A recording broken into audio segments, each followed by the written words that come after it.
Yeah, that's what you call in sync, in the zone. All right. I So let's know, get us right? Yeah, over to not the. in sync. We'll give them their name. Yeah, they can keep that one. What the Mm-hmm. heck is going on there? Why is Yeah, it they could not? for sure keep that shit. I'm good. This is weird. It's Yo, acting like. is that chick Brittany writing a book or something? I keep seeing like information about them like online, random shit. Is she writing a book? Not that I Brittany, care, but who? you know what I mean. I'm just trying to figure. I don't even know who you're Spears. talking about. Oh, she just had a book released, her memoirs or something like that. Oh, okay. Is that okay? Something like that. I just keep That's seeing what it. her name and Justin Blake. Yeah, I didn't pay much attention to it, but it's just one of those things where it's like this chick is in the news again. Yeah, it's memoirs thing. So that's what it is. Okay. Everybody seem to be doing one. As long as we don't got to cover Jada Shakur again, I'm good. Yeah, it's interesting what starting off the show, what GeoPro is tipped in here. Oh my gosh. I'm trying to figure if I want to hold back in my comments or I mean, we're gonna You get got to do there. all that. We're gonna get there. I'll say that much. We're gonna get there. I Hmm. don't want to go. I kind of want to. I got a lot audience. I'm telling you, I haven't even had enough time to cue Chris in on this because we normally chop it up a little bit before the show. Um, but I've been working really long hours. This is the inventory time of the year, so little busy. Yeah. Um, but this show I did a lot of research, got a lot of stuff packed for it. So when we get to the Israel segment, it's a lot that I want to go into. I do want to share also a video what's going on in Congo. We do got to make sure that we keep some of these other conflicts and things that are going on around the world in our hearts and minds. I see my cousins in the building. What's up, Darius? I was about to say, Cowboy I see Kitty. Cuzzo in the building. Yeah, it's always good to have family in the building. Um, see, Miguel is out there. I saw Warren was lurking in the background.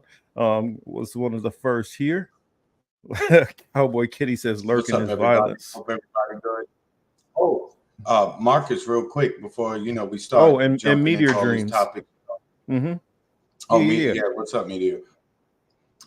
Real quick, tonight or earlier today was the Francis Ngannou and yeah. If Tyson Tyson Fury. Fury boxing match. And for Yeah. those who don't know, Tyson Fury is a heavyweight boxer. He's been a boxer for a long time.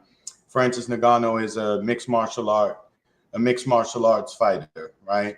He hired Mike Tyson. He'd been training for months to fight Mm-hmm. Tyson Fury. They fought today in Saudi Arabia. There's a bit of a controversy over the winner, who was Tyson Fury. Uh, Nagano managed to actually knock Fury down. It's not his first time being down, but Nagano knocked him down. I believe it was the third round. Um, from then on, Nagano had Fury kind of shaky, but at the same time too, Nagano kind of looked like he ran out of gas at some points during the fight.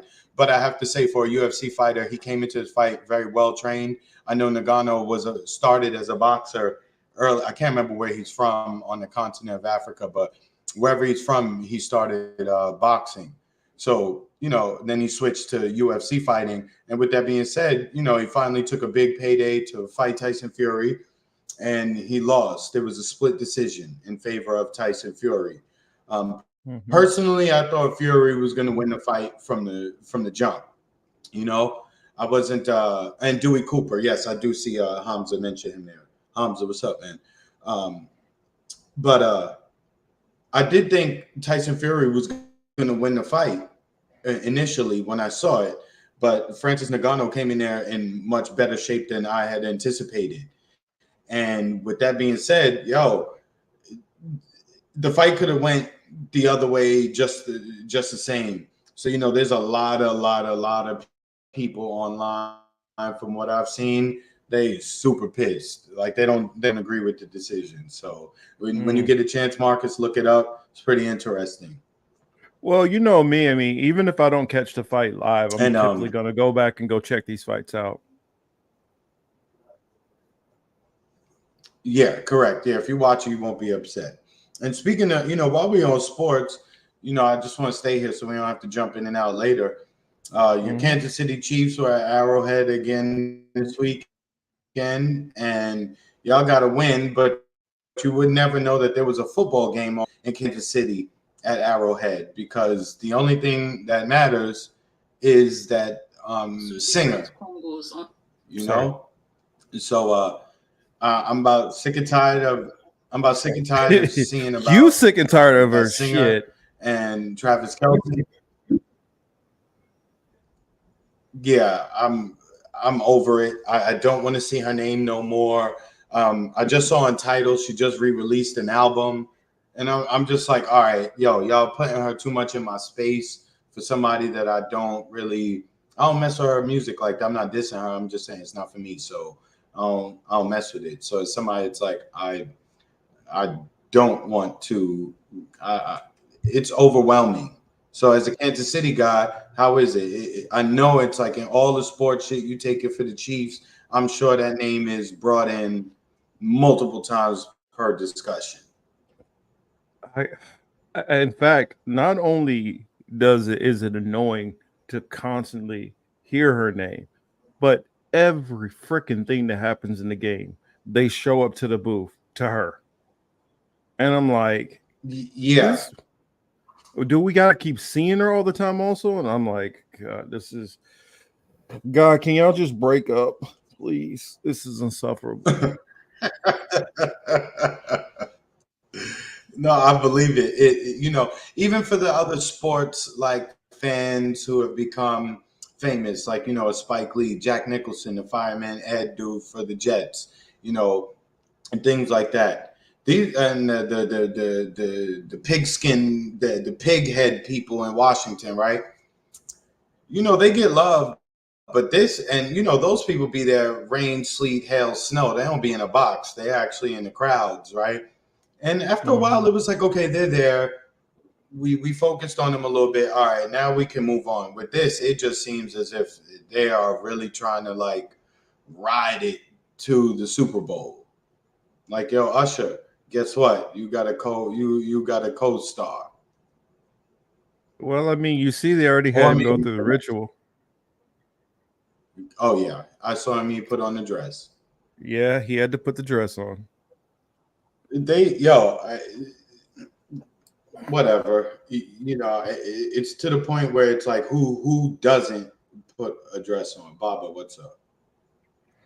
I mean, I would have been a little bit surprised with Bad Bunny if I didn't already see him do it a gazillion times, but he hosted Saturday Night Live and he did Okay. one as a nun and playing a Thea, and of course he's gonna have to play a couple of feminine characters, of course, but I mean, it's still had his funny him and Pedro Pascal.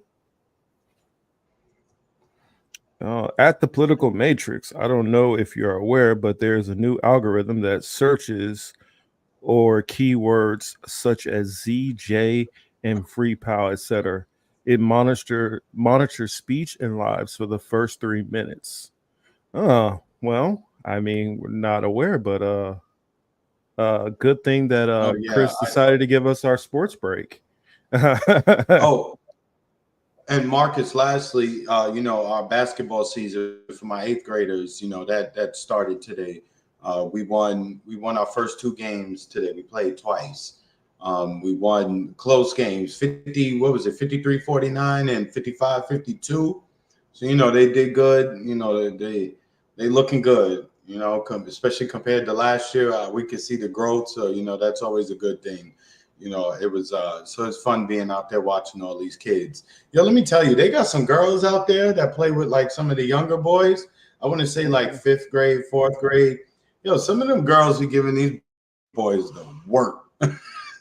Hey man, it's some girls that I knew Yo, growing up that hey, they had some skills.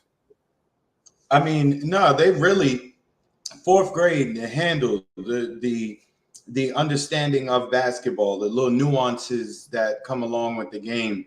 I can see they have it. Like it's fine. I can see Mhm. it in the way they move, the plays they make, the direction they go. So it's good to see that. Because I was I'll telling my say. boys, yo, I was telling my Mhm. boys like, yo, you should look at them girls right there because they doing things the way that y'all supposed to, and you don't. So you know what I mean? Like, oh, and also NBA is back. You know, that's my favorite. You know, basketball. That's my shit. So I was very glad that this week the NBA came back.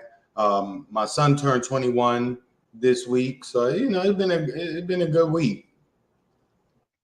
Yeah, basketball is one of my favorite to play. I don't have the love for watching it as much as I used to because I don't, when you don't have a team, it's kind of hard to be as vested. Mm, And got you. I went for the closest team, kind of the closest team. I guess I could have went for Denver or Dallas because they're roughly about the same distance. Because from Kansas City, Oh, okay. Denver, Dallas are about 6 hours away. Chicago's roughly about maybe 7. And so, how long has it been since Chicago's been decent? In So, basketball, oh, I mean Derrick yeah. Rose years, what 2012, 2011, around there, 2010. And that was barely fighting for a playoff spot. That wasn't competitive. No, they were So, number one in the East that year. They just ended up losing to the Miami Heat with LeBron and D Wade and Chris Bosh. notice what you But they were said number there. one that year. That year. Yeah. It's not like that's Oh, okay, got multiple. That's got. can't get Well, too. they had, but you know what? They had bad luck, because Derrick Rose hurt himself, and then Jimmy Butler left. So I can imagine if you, um, yo, there's some Brew Bones girl in the chat throwing hearts. I may have to tell Hey, somebody. babe. She's out driving right now, so hopefully she's Oh, he doing ain't well. calling her babe. Uh-oh, that's a problem. You on air? I You know. see what I got to happened to make me? sure my girl don't get me. I don't get in trouble. Yeah, for real. You know, because you just using this to find be broads, like, right? hey, Brew Bones, just DM me. Right. But let's see. I wanted one of the topics that I did want us to lead into that we missed it last week. It was one of the ones you brought Okay. up. I'm trying to remember what I did with that video about the Which one? reverse cash. Oh yeah, yeah, yeah, yeah, yeah. I was looking into We that we more this we week. do need to talk about this just a They little are bit. they're putting it. Yeah, correct. They're putting it in more places because I was reading more stuff this week. Like this is a real thing that they see as a viable thing. So it will be reverse ATMs and then There like it is. chips implanted in people. Yeah, I don't know if the audience. So just to clue the sorry. audience in, yeah, just to clue the audience in, we're talking about reverse ATMs. I don't know if you all have heard of them yet, where you put your cash into the machine and it gives you a debit card for you to use. It's popular in like sporting events, concerts, things of that nature. Any place where there's large amounts of people and cash is an issue. This is where, and they don't accept cash. This is the fix for it. So go ahead, Marcus. Do you think? All right, here we go. This digital world, so much so that a growing number of businesses will not even accept cash anymore. Yeah, they are starting to set up reverse ATMs. It quickly turns cash into a prepaid debit card to be used on the fly. And Dre Clark explains from New York City. Dre, I've never heard of this. Mitch has never heard of this. What's it about? Yeah, I never heard of it either until I read about it last night. It's relatively new, but it's slowly but surely catching on. Cash is really still king, but reverse ATMs are definitely the way of the future as more businesses look for ways to go cashless. Here at Madison Square Garden in Midtown Manhattan, they already have machines inside the arena that can actually convert your cash into a debit card here. Now here you can see exactly how it works. You load money into a kiosk like you see here, and within seconds, you can get a receipt confirming your conversion and a prepaid active card. Many of the prepaid cards are either MasterCard or Visa, and you can use them anywhere where those cards are accepted. Some kiosks may actually charge you a $5 fee for the card. Meanwhile, amusement parks, fast food restaurants, and many professional sports venues are already using the cash to card kiosks, and you'll start seeing more of them in airports and on college campuses.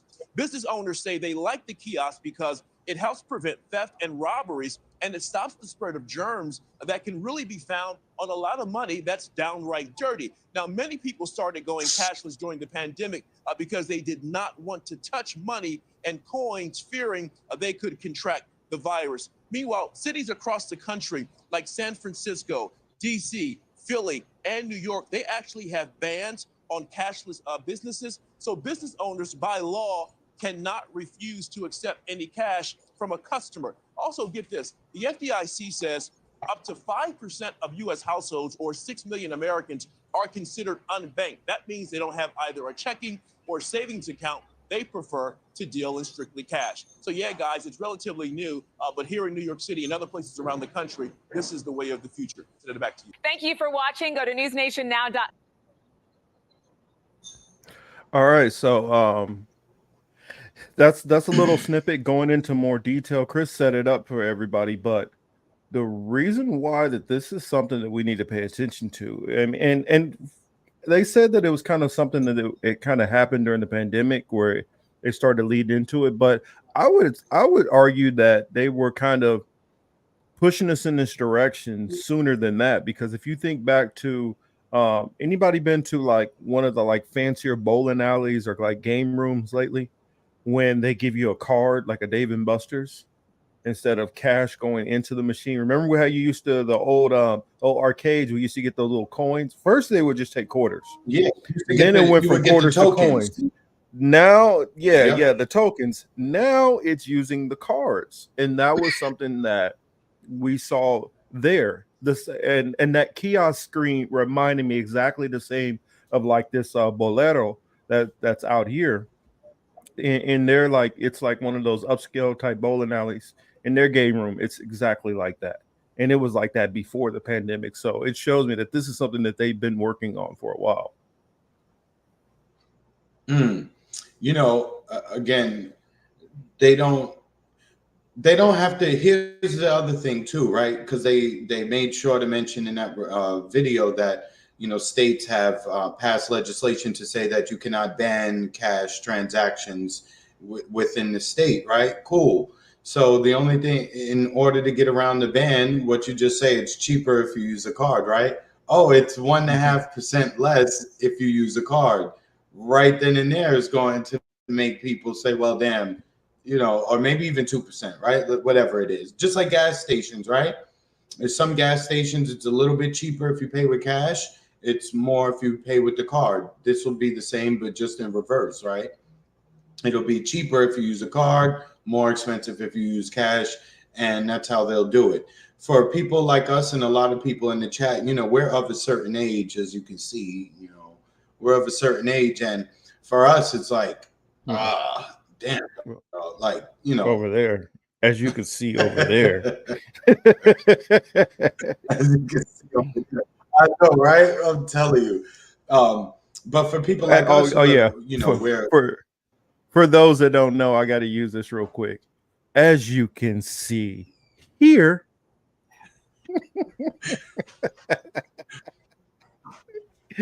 Oh man, y'all don't know about Earth Speaks. He's a hilarious guy. No, sorry, go ahead. No, for us, you know, it's weird, right? Because we're born in an era in which we use cash, right? YouTube blocks. Oh yeah, I know. I figured as much. But we're from the era that, you know, we use cash. For the generations under us, this is not going to be a big thing. This is why when we see all this digitization of things, it's a certain generation that is super worried about it. The other generation, the younger generation especially, they're looking forward to it.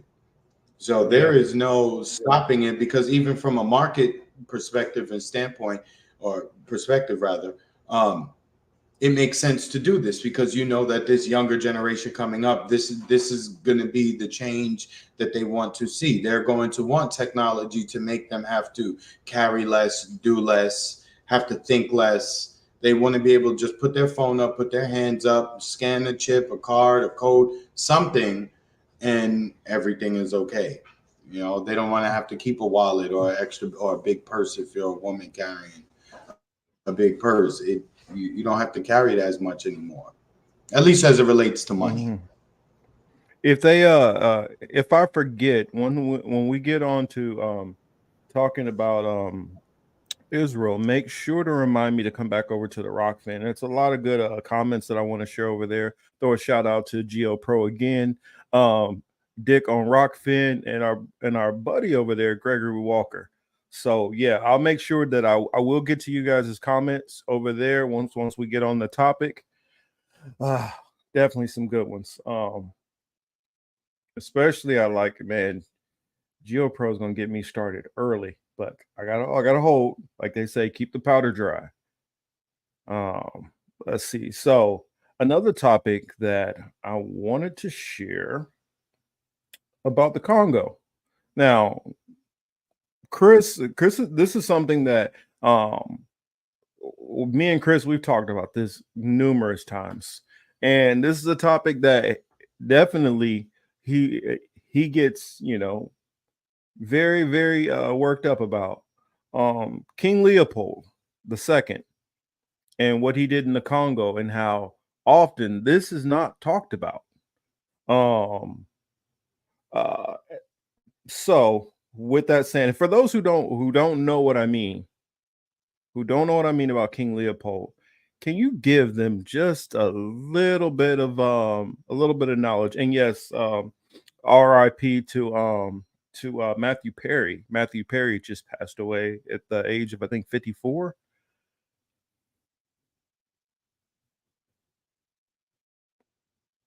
Oh, Chris, you're on mute. Yeah, I saw that. That was kind of crazy. It was some kind of accident, right? I think they just said found dead. You know, face down. Oh, damn. Well, rest in peace to homie. You know, he was part of a very, very, very successful franchise that I never watched, but you know, Same here. I know a lot of people did. Yeah, I know a lot of people did. So, you know, I'm pretty sure it sucks for them. So, you know, I don't know anything foul or fucked up homeboy did. So, Yeah. via con Dios, right? Yeah.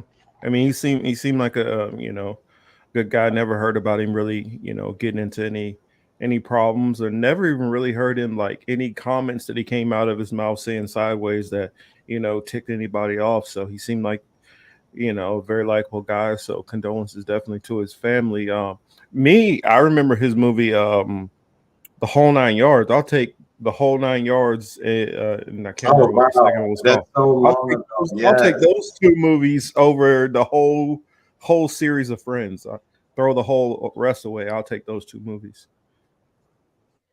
That's right. I forgot about that. Oh yeah, I forgot about that. man, that was one of those movies I could throw on, and whenever I was bored, just throw that movie on. I've probably seen it easily, probably 30 times. Right? And he's hilarious throughout the movie. Oh yeah, absolutely. You know, you just asked me about Leopold. Yeah, let's get into Leopold, because I got a clip and I kind of wanted Fools Rushing, and that was not bad. Not bad. But yeah, going ahead, Chris, set it up, and I got a clip that I want to share. I'm gonna share part of it, and I do recommend you guys go check out this channel afterwards, because actually I think we're gonna share two videos. I think I got two videos queued up from this channel, but this one in particular has to do with this topic. So Chris, go ahead and fill them in while I grab the video. Got it. For people don't know, you know, there's this infamous, or actually he's quite low key considering he's responsible for the death, destruction, just degradation, any bad D word you could use. You can apply it to King Leopold II of Belgium. I think he might have been like the second king of Belgium or some shit like that. Y'all will look me up and correct me on the minor details, right? But anyway, so just like all the other Euros of that time, expansion and acquisition of resources and land was something that was extremely popular at that time, right? So King Leopold decided to plant his Belgian flag in the Congo. He took over the Congo. What is the Congo? What the Congo has? Rubber, and they have what else? There's another popular resource that I don't know why I'm drawing a blank on it right now. But anyway, Leopold and his forces took over the Congo. They did some really, really, really, really, really foul things to the people of the Congo over his, I don't know, several decade run in and on the continent. I mean, in the state, right? Yeah, it's like 20, I think 25 the years. number, something like that. The number, I believe, dead or fucked up, I think it's around 15 million, something like that. If it's not 15 million dead, it's a combination of 15 million dead, people who have lost their extremities as a result of the policies. They even look. This guy was so dangerous, and his ideology was so dangerous and so what's the word when you could catch a cold? Contagious, unfortunately. Yes, and so contagious, unfortunately, that it also affected the local population. That some of the Congolese people started to brutalize their own people, and they were brutalizing them in the same ways that Leopold and his minions were demonizing, brutalizing them. But he basically ran Congo like, that was his corner, that was his trap, that was his crack spot, right? And he sold all his product out of there. And him and his crew, they would burn villages, burn families, cut off private parts, cut off limbs. They were doing the worst. So again, if you look into King Leopold II, and once you read the extent, once you go down that rabbit hole, once you hear the name Hitler, it's just like, who is that? What did he do? Yeah, I mean, in terms of brutality, in terms of like really fucking with people's mind. Look, those people were able to leave and go to some other place in the Middle East, right? That England had as a result of the Ottomans breaking up. But the people in Germany and Russia and the rest of Eastern Europe, they were allowed to leave. The Congolese people were there. They dealt with that for generations, right? No one came to their help. They suffered in ways that we'll never be able to understand. And yet all we're ever told about is that Adolf dude in Germany, but he doesn't even hold he's like junior varsity. Matter of fact, he's like elementary school versus the pros, which is Leopold. Yeah, I mean, if you think of even the genocides that took place even in the Americas, that took centuries.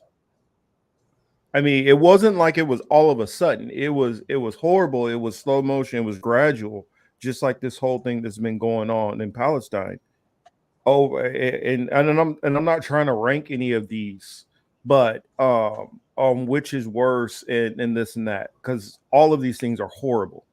But the speed at which he inflicted this kind of horror was just it's mind-boggling when you look into it. And people will talk about all of these other different leaders, Mao and Stalin, and they talk about Adolf, and they throw all these other names around, but nobody ever talks about Leopold. Like, Leopold is like completely like, let's not talk about him. Let's not talk about Cecil Rhodes. Let's not talk about a lot of these other people. And you know, I wanted to talk about this because his legacy, which he started in there, took a place which the Roman Catholic Church said when they went in there to Congo, because at that time that was one of the few places where most of Europe hadn't went.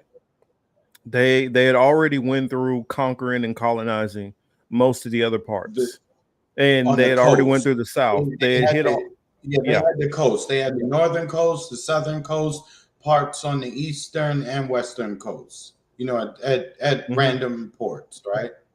Yeah, and they almost looked at it like Leopold actually looked at it as like, you know, I'm getting like the leftover, like the bad meat, kind of in a sense. Like I'm not getting the good stuff, and he was away from kind of the rest of the world's eyes, and kind of allowed to do whatever he wanted. Not saying that the rest of them weren't acting horrendously, but they were even astounded at some of the stuff that he was doing on the level that he was doing it. Like this dude was and the people merciless. and Marcus, let me add, people who also and the people who also held slaves, kept slaves, captured slaves, put them to work, even they said, yo, this is crazy. Mm-hmm. Oh, yo, cuz you ain't even lie, dog. It's World War II, Hitler all fucking day. And again, you know, look, we're in different times now. It's October 2023. A lot of shit has changed. We gonna have to start speaking very honestly. Why is that? Because we'll get into it. We'll get into it. Hold the powder, because we got a lot of real estate on that one coming. Oh, of course. No, I'm just saying real quick. We just know who runs it. That's it. Yeah, I mean, and on top of that, you know what? I'll save my comments for then. Let's get into this though, because this is going on right now, and this has kind of been going on, and I kind of focus in on it a little bit here and there. But what's been going on since '96? There, it's not to the level of Leopold. It's not to the open brutality. That's the reason why it's being called a silent genocide. But this channel is called what is it? Evie Anita, I believe. So check this out. I'm gonna play a couple minutes of it, but I do recommend go check out the whole video of this. Please check out the whole video of this, and I'll make sure to put it in the chat on YouTube and Rockfin. On the continent, right? There is a silent genocide happening in Congo as we speak. And of course, the media isn't talking about it, but who's surprised? Not me. So Congo is still going through colonization right now. They are still being colonized. From 1996, they've never known peace. We also do have Haiti, we have Sudan, we have Syria, we have Afghanistan, we have Palestine and others. So it is now safe to say that US, Britain, France, and Israel are the avengers of colonizers.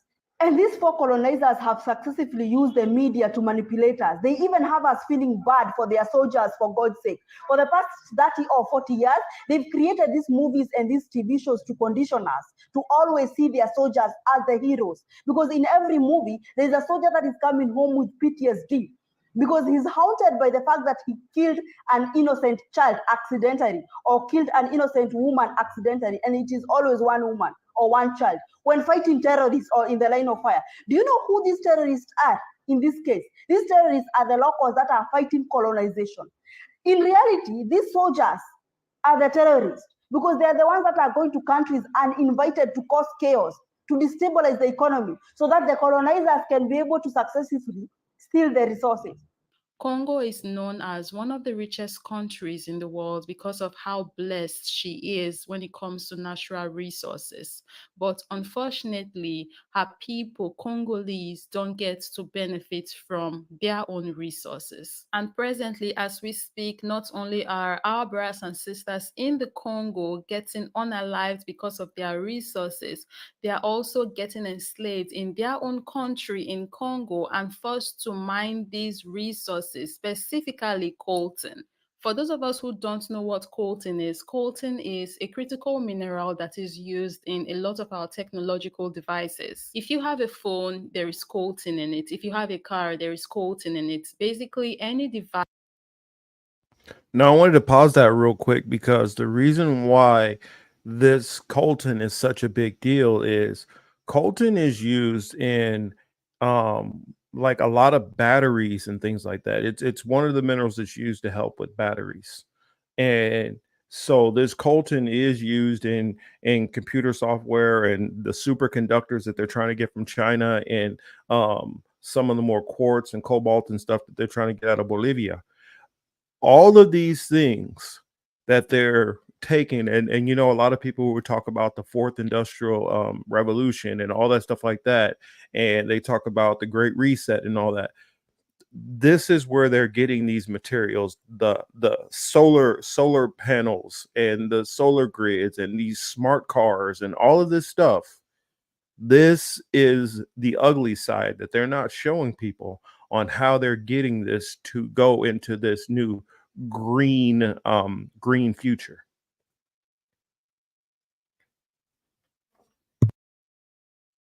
That uses battery needs coltan, and Congo is rich with coltan. Western nations have given their okay to and funded militia groups in Rwanda and Uganda to invade Congo, but more specifically places where coltan is more concentrated in. Men, women, and children are getting enslaved and made to mine this mineral and basically hand it over to these Western nations when they are done getting them out of the ground. And it is sacrosanct that we highlight just how dangerous this work is for the Congolese people, because not only are they not given the necessary tools, the adequate tools for them to mine this mineral with, they are also not giving the girls that they need to help protect themselves from all of the toxins and hazards that they are forced to face on a daily basis as they mine for this mineral. And also, they are not trained to do this. These are not trained miners. They didn't go to any school or institution to learn how to do these things that they are doing. They are not given the tools to even do these things safely. We see men, women, children going down into tunnels under the earth where, you know, it's so risky, the earth can literally cave in on them. And this has happened. It happens all the time. People go down there to go get this mineral, and then the earth caves in on them and they're stuck underneath it. And you know, if they don't have the tools to mine safely, of course they don't have the tools to even get these people, rescue them out as well. So they will be stuck there and they eventually die. And we know the people who are forcing them to do this obviously don't care about their lives, don't care about their safety, don't care about their well-being, don't care about their emotional, mental, physical health. So of course they are not going to find a way to rescue them when they are trapped underneath the earth, because they don't care. What they care about is the mineral. That's all they care about. What you see behind me are the Congolese people being forced to mine natural resources, especially coltan, out of their own free will. And this is being enforced by the militia group of Rwanda and Uganda that is funded by the colonizers, America, Britain, France, and Israel. This is what these people are going through every single day of their lives. This is what's happening. And anyone that refuses to do this, you get either unalived, or if you're a woman or a girl, you're going to be hourly. Like literally, the soldiers take turns to basically assault young women and grown women over and over and over again.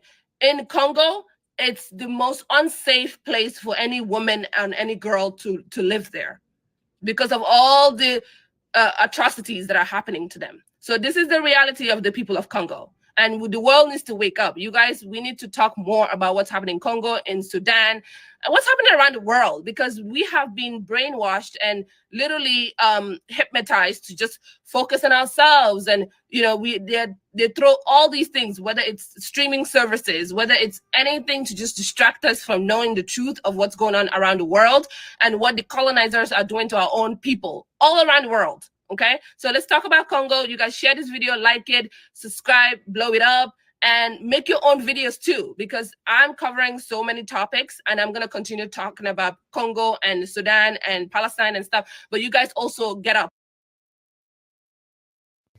So I figure that's probably a good spot to stop it at. I mean, now some of the numbers as far as that horrible what she was talking about, you know, women being sexually assaulted, rape, stuff like that.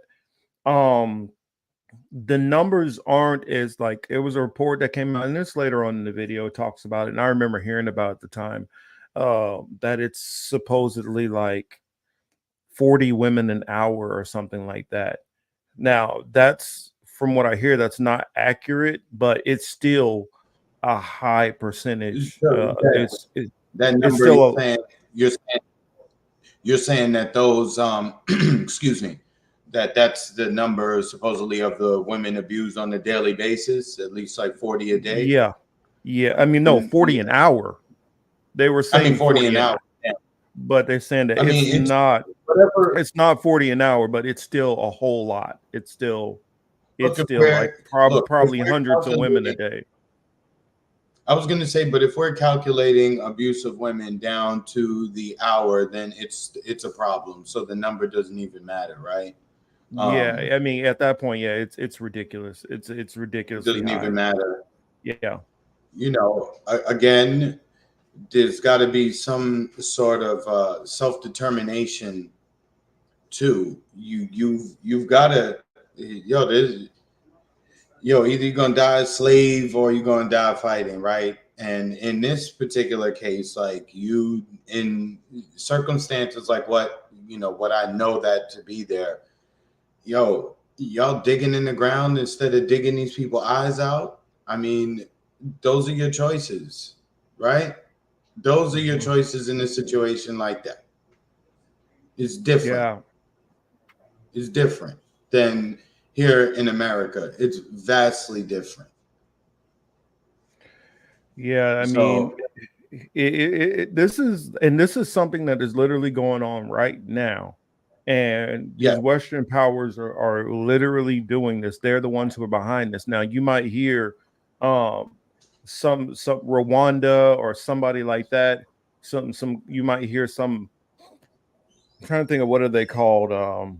Militia groups out of these different places. But these militia groups are funded by Western nations. And it doesn't make it any better that you're funded by a Western nation and you're willing to do this to your own people. But this is a big part of what's going on. This is happening, but this is motivated by Western money. Mainly in this case, it would be the Dutch still, like that's why we brought up Leopold in the first place, the French, the Germans, the British, Americans, the Israelis, all of those, and don't rule out China. I'm pretty sure I haven't seen as much research on showing China's involvement, but definitely I guarantee you they're involved also. But yeah, we just wanted to put that little tidbit out there. Well, I mean, to the China piece of it, think about it, how many people they have who they have to satisfy with the products that they manufacture there. And with that said, they would need access to the raw materials. So, their hands aren't clean either. They don't have to be holding a gun to be dirty either. Yeah. Yeah, I see Copeland Morris has joined us also. And I see the little back and forth between him and Dick on Rockfin. Says only 15 million dead. Copeland, what's up, man? The 15 million dead is what's recorded. That doesn't even go into how many are maimed or are mutilated. That doesn't even go into those figures. When you go into those figures, it gets even more ridiculous. And so in his 26 years, I believe it was, he inflicted so much pain on a group of people. I mean, it's hard, and literally at the same time when he's doing this stuff, it's the same time while everybody is focused on the atrocities going on in Europe and completely ignoring this that was on a much grander scale. But also the whole thing about World War II is everybody forgets about how many massacres and genocides and all that stuff that was going on in the so-called Middle East and Africa that were in concert with what was going on in World War II. Everything's focused as in Russia, Germany, British, and French, and all that. That's only focused on what was going on mainly in Germany for the most part. They don't even show you all these other things that were going on.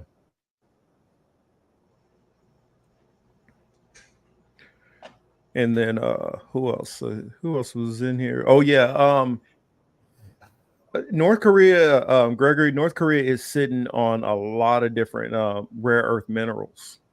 That is what's wanted out of North Korea, and also the fact that North Korea wouldn't go on the what is it called? The banking, having to do with banking. You know what I'm talking about, Chris. Man, why am I? Oh, so I just looked it up. So whatever it is, it's called colsan. Colson? Marcus. You talking about for Yeah, North Korea? CH. Yeah.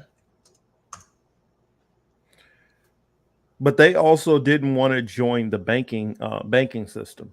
They didn't want to have a Oh I'm trying to yeah. think, what do they call a federal bank? They didn't want to. They didn't want any kind of federal bank or Federal Reserve. That was another Oh, issue. like a central bank. Central bank. That was the term I was looking for. Central bank. If you look at it, the countries, I say the large countries that constantly you hear that Western powers are always calling the most evil places, whether that be North Korea, Cuba, Venezuela, um, what else? Iran. Bolivia, Iran, all of these places. And before, if you go back, say about 100 years ago, Palestine was one of those also. That was an area which the British wanted that area and tried to coup it multiple times and take it over. Before the whole idea for Zionists to move there, because I mean, like we talked about when I had when we did that interview talking about Zionism about probably 2 weeks ago, uh, there was 15 locations that Zionists looked at for a homeland before the British came up with saying, Palestine's a good idea. That isn't that your ancestral lands? So just want everybody to keep that stuff in mind, that when it comes to these central banks, this is a big part of what's going on. Satan said he went up, went from up and down across the earth. What symbol does that make? Yeah, Marcus, Marcus, I was on some of that that green medicine that grows out the ground earlier this week, right? And I started watching stuff on the Ottoman Empire. Very, very interesting shit. Yeah, when you get into the Ottoman Empire. Yeah, very, very interesting. I mean, like the Mongols, they were able to just move ridiculously fast in terms of acquiring territories, subjugating a population. One thing I noticed that they did not do, they didn't always go through and slaughter everybody.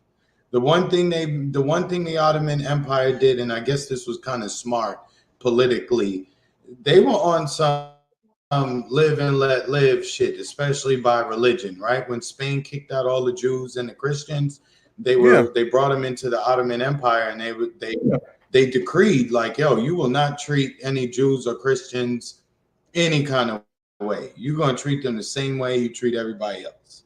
Yeah, it was definitely open for religion. Yeah, and I say all that to say that the land now, which people's beefing over, you need to really look at who was there. You know what I mean? I'm gonna leave it at that till we get there. But yeah, I want to respond to my cuz real quick. Ladarius says stuff like this makes me wonder What is our purpose? We can't be born just to go through pain and suffering. It's got to be a greater purpose. And it is a greater purpose. But as you know, it says Satan is the ruler of this earth. So Satan's going to have his time. And just like how people say, that Christ has a people and God has a people, the Most High has a people, Satan has a people also. And Satan's people are going to have their time to rule. And while they're in rulership, the whole earth is going to mourn. And a lot of people don't realize the whole context to that saying. The whole earth is, even their own people, they're going to treat like crap because the leaders of their people, of Satan's people, don't care about anybody but themselves. It's an ultimate level of greed and selfishness where they're going to be hostile towards all the other nations and their own nation. And that's why the whole world's going to be in mourning while these people are in rulership. Let's see. Yeah, and another thing that I would say is that when you talk about the Ottoman Empire, a lot of people don't.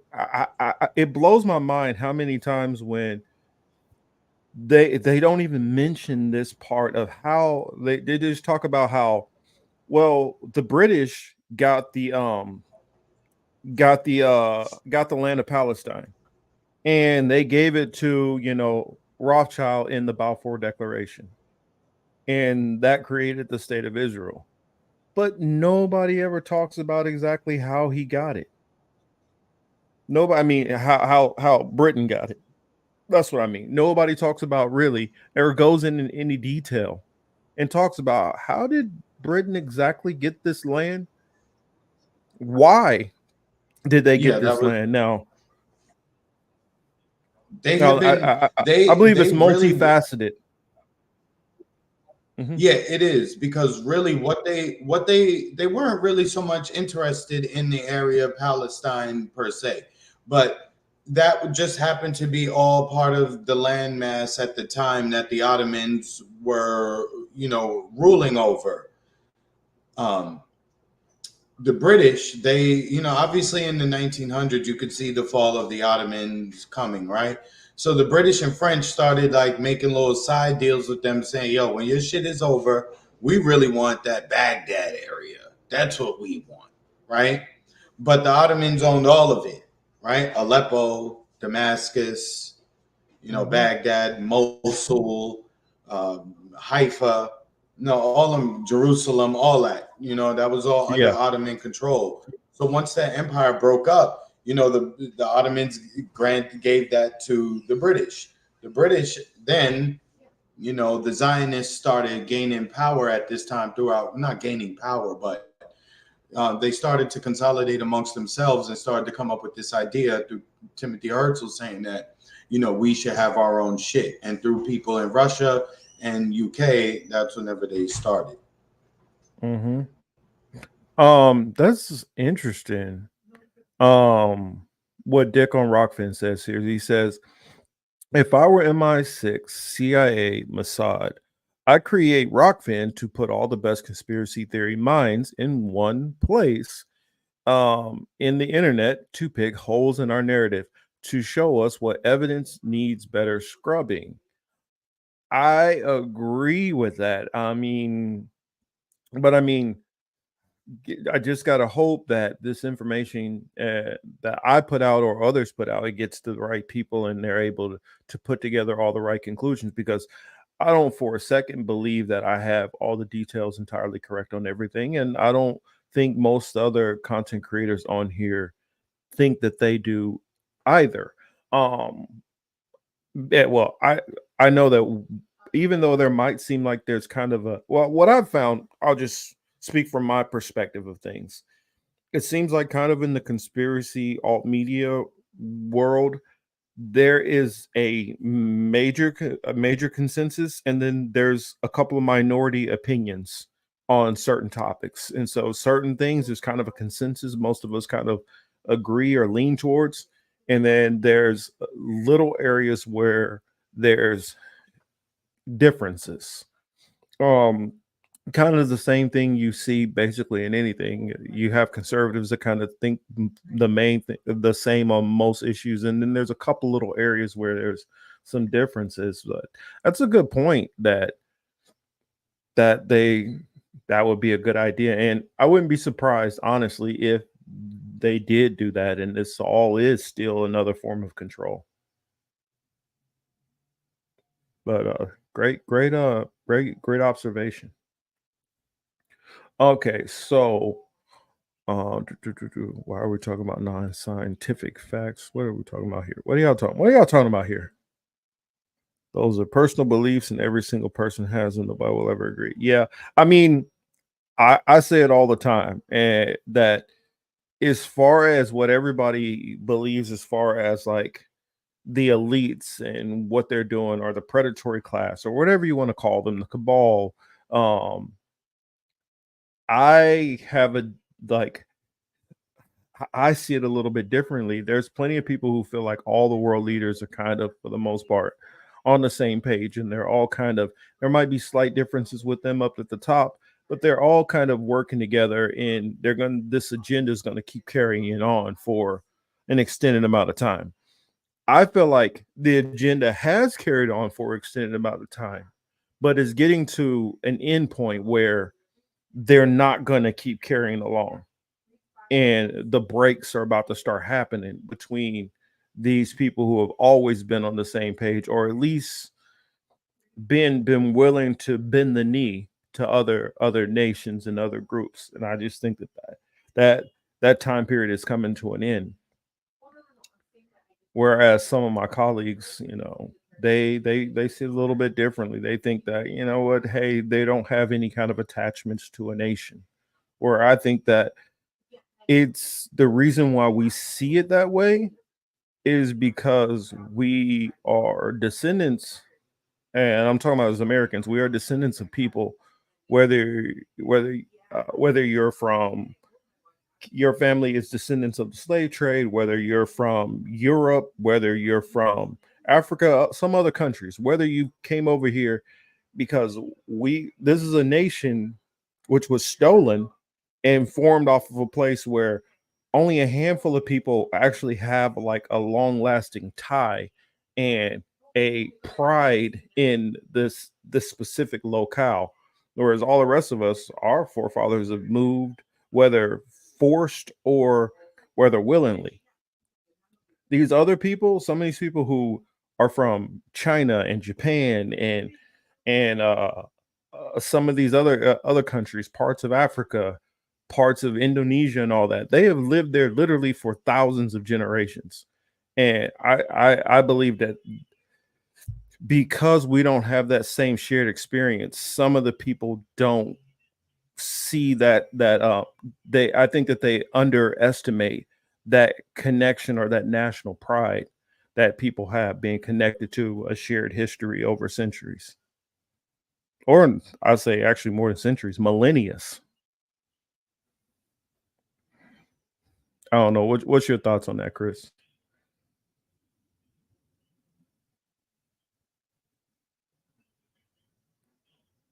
Oh, you're muted. I don't really disagree much with anything, as most of the time, like I didn't really disagree much with anything that you said. You know what I'm saying? I just said a lot of the the same shit. We just call it like we see it. But to your cousin's question, like, like why are we here, or what is to it? I guess that's the question everybody been trying to figure out from the beginning of this motherfucker, right? The billion-dollar question. I guess we won't know until maybe we move to the next section of this thing, right? Yeah. If you believe in that, right? So, or until you meet somebody who could tell you really, what the truth is, I don't know. However, we do have the ability to make ourselves happy, and we should be working on that as much as we could. Obviously there's going to be battles, there's going to be struggles, there's going to be losses and sacrifices and a whole lot of other negative things, but you also have to find ways to be joyful too. There's beauty in the struggle, and you just got to find it sometimes. Yeah. I mean, I definitely agree. I guess now we can go on to that main topic that's kind of everywhere right now. Let's see, being The more draft. It's the Palestinian. draft. Well, we're gonna save the draft because the draft we're gonna need a little bit of levity and comedy towards the end to I take know us out that's of why the that's why I was using it. I'm saying that's the big thing is the draft because we all gonna have to go to fucking Gaza. Well, I was gonna say I was gonna save the draft for after Israel. This because it gets a little dark with some of this stuff. So we'll say the draft for last. That's true. Because when y'all see some of these TikTokers and stuff that y'all see why I wanted to save the comedy for last.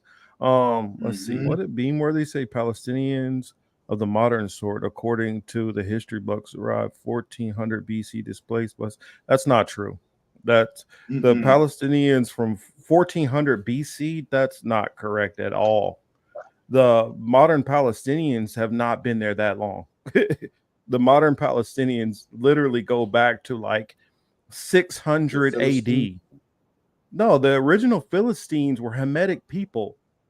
The people there right now are Shemitic people. That's not correct at all. I don't even know where when you had the first migrations into that area, the first, well, I'll say the first major migrations from Europe in particular. We're talking about the Alexander time frame. Alexander's like the first kind of modern European who came into that region, and we're talking about what 300 BC. That's when they start subjugating that whole area called the Levant, and going into North Africa and going all as far as away to India, and then you had the Romans, couple hundred years later after that. But a lot of the modern Palestinians moved in basically a little bit later. No, they're not. Palestinians are not the Philistines. I don't know who taught you that. They are not the Philistines. Not at all. Not even close. These people understand who they go back to, and they'll let you know that they go back to either the Ottoman Turks or they go back to Ishmael. Ishmael is not they know that they're not Philistines. I don't know who has spread that nonsense to you. Most of those people have been pushed south. A lot of those Philistines have been pushed into areas like Sudan and further down. They're not the same people. Just like a lot of the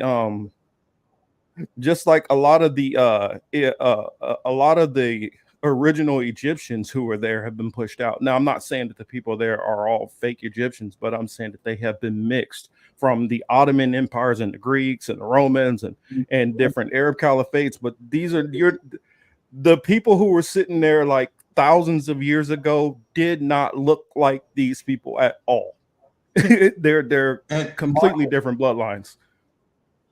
And Marcus, I just wanted to make reference to, the thing with all the conquering and the invading and all of that stuff. One of the byproducts of it is that it opened up a lot of trade routes and roads and, for a lot of people to be able to be either brought either by force or choice, right, to these different areas. And looking at how the Mongols moved and everything that the Mongols picked up from China that they moved throughout the Asia continent was crazy. Same thing with the Ottomans, the shit that they was getting from the Middle East and from Europe, all these different.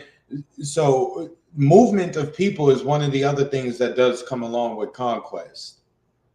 Well, I that's one thing that is one of the biggest things that screws everything up as far as most people's understanding. Nobody factors in any movements of people. They just assume that, oh yeah, all these are the same people who have just been there. I mean, if you go even to Greece, for instance, and I've been to Greece a couple of times to be able to physically see this on some of the walls. The Greeks who were there before before Alexander, did not look anything like Alexander. They were much darker people, mixtures of darker people.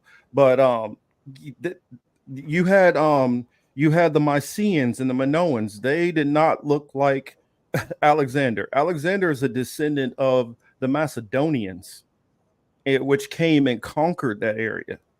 So it's not the same people, not even the same people. The same thing with Rome, and you go into the Etruscans. The Etruscans didn't look like the Romans. The Romans conquered that area, and so you had like a lot of, I mean, and you can look back into this and look at the languages, how the languages changed. That's the reason why you had a change from a lot of the ancient languages which were in Europe to Indo-European languages, showing and you can literally see how the food and the diets and all of those things literally traced coming from the Caucasus Mountains spreading across Europe. They weren't just like boom, they were always there. I mean, even look at the oldest remains of Cheddar Man. The oldest human remains of Cheddar Man that you see in Europe. The Cheddar Man was a dark-skinned man with dark eyes and dark hair, not pale, not a white person. So all of the oldest remains and languages, and you can see it's a complete. There's a change. You even see like at that time period when you start seeing horses come into the region, which horses did not come into Europe until trying to remember when exactly it was when most of the horses start coming in, which the horses, those came out of Asia or Asia Minor, which would be Turkey and down into the Middle East. And so that whole ignoring the movements. I mean, you had the Sumerians, which came and took over big chunks of areas. You had the Babylonians, which took over, and we're talking about multiple Babylonian empires, not just one. You had the Medo-Persians who went through and conquered these areas. You had you had after the Medo-Persians, then you had the Greeks. Then you're also forgetting about the time period of the the Hittites. Well, yeah, that's right. You had the Assyrians also. So you've had a whole bunch of conquests, and every time you have major conquest and enslavement and taking people out, the Assyrians literally, when they would enslave people, they would take, for instance, let's say, it's easier to put it in like the New York boroughs. All right, they took over all 5 boroughs. They're gonna take everybody from Manhattan, put them into Queens. Take everybody from Queens and put them in Brooklyn. Take everybody from the Bronx and then put them in Harlem. Take everybody from Harlem, then put them in Manhattan. This is how the Assyrians did slavery. And the reason why they did it that way, so it was harder for you to run away because you didn't know the land. That's not too different than what the transatlantic slave trade did later on when they first started enslaving some of the natives, because they couldn't keep them subdued when they were taking them, because it was their land, and they would just find a way to revolt and run off. And so they start shipping some of them to other parts of the country, shipping some to Spain, shipping some to Cuba, and so they've always done this mixing and moving people around. Yeah, because they don't tell us about all the other, we very rarely hear about revolts here in the States, much less all of the revolts that took place throughout the Caribbean and Brazil and all that shit in South America. There were a lot of revolts. I mean, obviously we know about Haiti, but it's just kind of like Haiti and then the United States. There's nothing else, right? Dude, that's the reason why. That's the reason why with the Native Americans, they started coming up with other ways to take them out. They would say, "Oh, well, we're going to be cool with you, and we're going to have a treaty," and then find a way to backstab them, try to find a way to poison them, try to get this tribe to attack that tribe, because they couldn't win heads up against them. So what they would do is find ways, and their ultimate goal just like the situation going on in Palestine was, we want them off the land one way or another. By hook or by crook, we want this land and we want it all. And so that's what they did. So that's why they did the smallpox blankets. That's the reason why, just like the movie I just watched, which it's sad and tragic, but I do recommend it. What was it? Murder. I always mess up the title, so apologies. Was it Murders of the Moonflowers? When you go into that, how the Leonardo DiCaprio. Yeah, the Leo DiCaprio and, movie about the Osage oil shit, right? Yep. Yes. Osage. And I don't know how to pronounce it. Osage. In which I learned a little bit about that history, especially because that tribe used to have, land all up and down, from Oklahoma through Kansas and all that. And you have like Fort Osage, which that's when the army literally was stealing their land.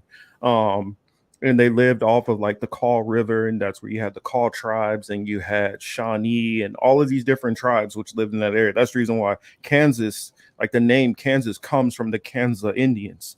Like all of these different names, like throughout that whole area, most of these cities are named after native tribes.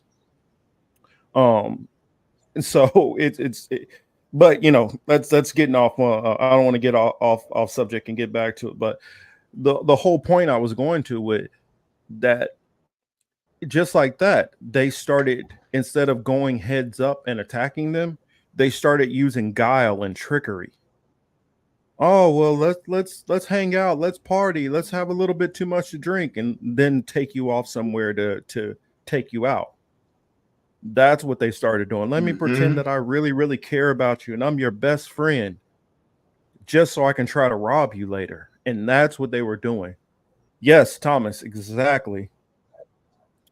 The richest people in the world at the time, the Osage were the original tribes of the region. Yes, they were.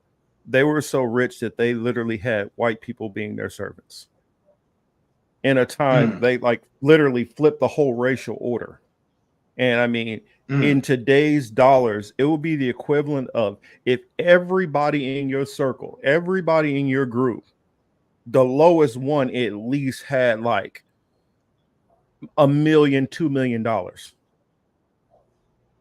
The lowest person in the group had 2 million. Jesus. And I'm not talking about I'm talking about every single person was balling like that. That reminds me. And that reminds me, side note, Marcus, have you watched The Fall of the House of Usher on Netflix? Don't even know what it is. Oh, yo, you gotta watch it. You gotta watch it. The Fall of the House of Usher. All right, yes. I'll check it out. Put that on your list, Steve. Put that on your list, because we got to talk about that one. There's a lot of shit there. You're gonna find it interesting. Yeah. I'll check it out. I'll check it out and then get back to you. Now, I'm gonna go back to GeoPro's first. I'm gonna go back to GeoPro's first comment, because this ties back to what I was saying when I was talking about the migrations of people throughout this land. That's the reason why any of this DNA stuff is a little bit silly. Also, when you start trying to test the DNA, because you had people from literally everywhere there, because the Roman Empire had people from everywhere. So everybody go back and forth through the Roman provinces. The same thing which they did in Greece, the same thing which they did in any of these nations. I mean, you guys saw in the movie 300, just like how the Persians had so many different groups of people from so many different places, from all the people that had been conquered at some point in some time. Is no different with any of these empires. Every major empire has people flock to it from everywhere. So it's not a monolithic society. I mean, it's not a homogenous society. That's the word I'm looking at, thinking of. So GeoPro said here, Netanyahu calling for IDF or IOF, Israeli Offensive Force, to remember what Amalek has done to you, says our Bible. Who is Amalek, and is he referring to 1 Samuel 15:3 that I see people quoting on social media. Now go and smite Amalek and utterly destroy all that they have and spare them not, but slay both man, woman, infant, suckling, ox, sheep, camel, and donkey. Yes, that is what he's referring to exactly. He is literally referring to somehow that the Palestinians are Amalek, which that also would go against what somebody was saying earlier when they were saying that they're the Philistines. Philistines are Hamitic. Amalek is Shemitic. Amalek would be the great grandson of, well, not great grandson, grandson of Esau. Esau is the brother of Jacob. So they both come from, they both are on the line of Shem, that being Shemitic, which I would say majority of the Arab world, it would be Shemitic. Some of them, depending on parentage, might, trace back to the Ottoman Empire. Actually, no. Now that I think about it, yeah, all of them would be Shemitic. So, I mean, well, not all, but majority. Some might be Hamitic, but majority would be Shemitic in that area. But what they're saying is they are literally saying that the Philistines are their ancient enemy, Amalek. Now, if you read and look up what it says about Amalek in the Bible, it literally talks about how Amalek has no mercy. It talks about how Amalek is conniving. It talks about how Amalek has a bloodlust. Is that they're unforgiving, that they don't deal fairly with others. Now, if you ask yourself, who does that sound more like? Does it sound more like the Palestinians or Amalek? Crap. Dang, I froze up. You still hear me? I hear you. Okay. Yeah. Who does it sound more like his Amalek? Does the Israeli and Zionists sound more like Amalek, or do the Palestinians sound like Amalek? Mm-hmm. Because what I'm looking at also, it talked about there's so many things I can go into, but I mean, if they want to start going into prophecies, there's so many prophecies. We don't even have to open the New Testament. We don't even have to open the New Testament. We could just go into Old Testament, and there's so many things that don't add up that are counter to prophecy, which they just skip over in Israel. They just completely skip it and ignore how these things don't add up at all. But never mind. But you can do that when you have a population of people who are not familiar with the Bible. You can play that game, especially they talk about how the Muslims, most of them are illiterate and they don't even know what the Quran says. Yeah, but there are a lot of Israelis and a lot of Jewish people that don't know crap about what's in the Bible. They just follow their traditions. They follow whatever the rabbi told them to do. They don't know what the hell is really going on.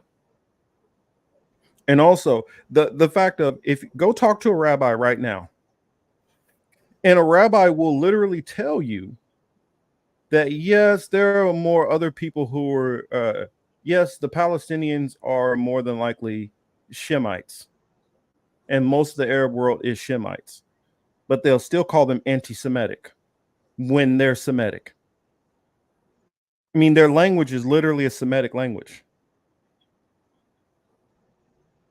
So, I mean, it's about manipulation.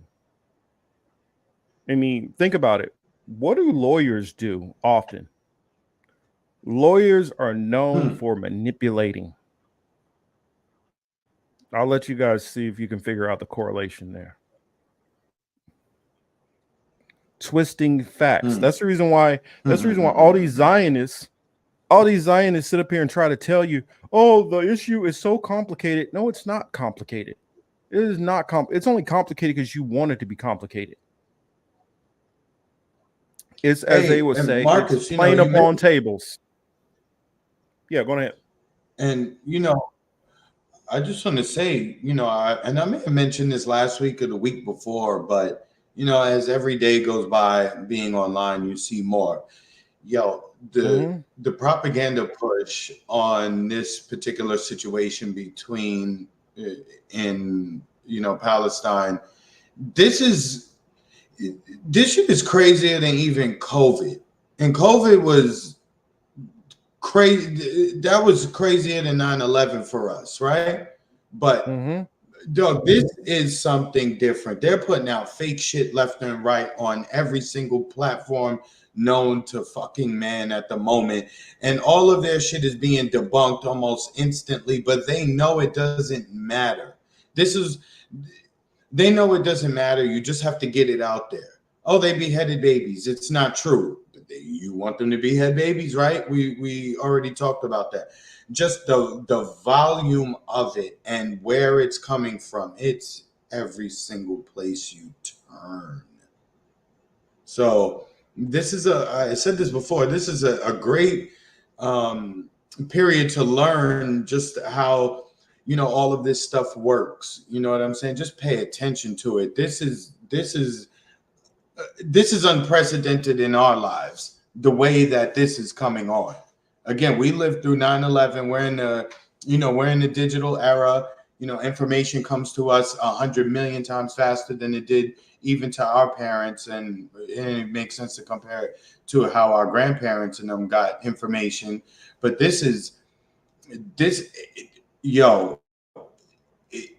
it's crazy. I can't even find the right words, the accurate words to describe it, but it's something. And Marcus, you, me, people in this chat, the other content creators, we're all watching for this stuff often. So we're familiar with it when we see it. And we always know with this particular topic and that particular group of people, we always know the propaganda, the lies, the distortions. We always know it's going to be on level 8, level 9. But this is, as they say, off the fucking chart. I've never seen it like this before. Not even for 9/11. This is wild. And 9/11 was an attack on the United States. So if they would have really wanted to go crazy, and they did during 9/11, but even this is well beyond that. Same playbook is just on steroids and modernized. Yeah, I wanted to bring up this little clip, and I'm not going to show the whole thing because I want you guys to go on over there and check out the original. So that way you can watch it and you can take the time to digest what he's saying.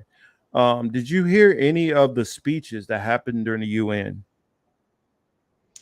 Oh, I heard some of them. I saw Erdogan. Did you see Erdogan? He said, do you really want to start this crescent and cross war again? Well, I mean, Erdogan is having to, honestly, Erdogan is being pushed by his citizens. His citizens are like, yo, we're tired of this. Like I've been spending a little bit more time listening to Al Jazeera lately.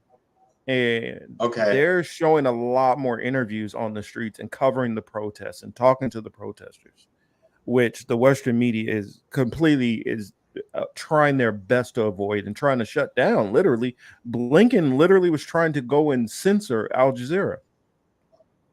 But did you see Elon? Did you see Elon Musk said he was going to use that? What do you call it? That what is it? Space Link, or what's that program he has? Yeah, Fuck, somebody Starlink. in the crowd help me.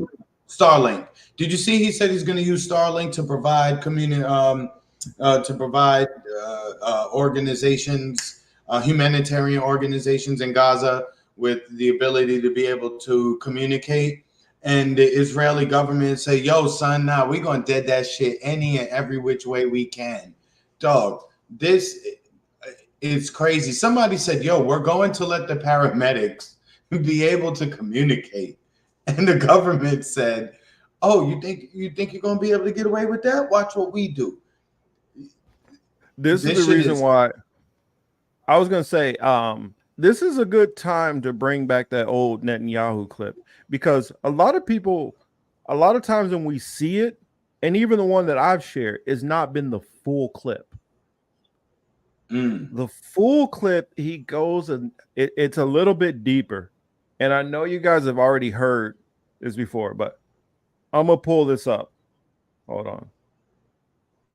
Oh, sorry. You can finish your point, but let me go find this real quick because you guys need to hear, like, really what was being talked about.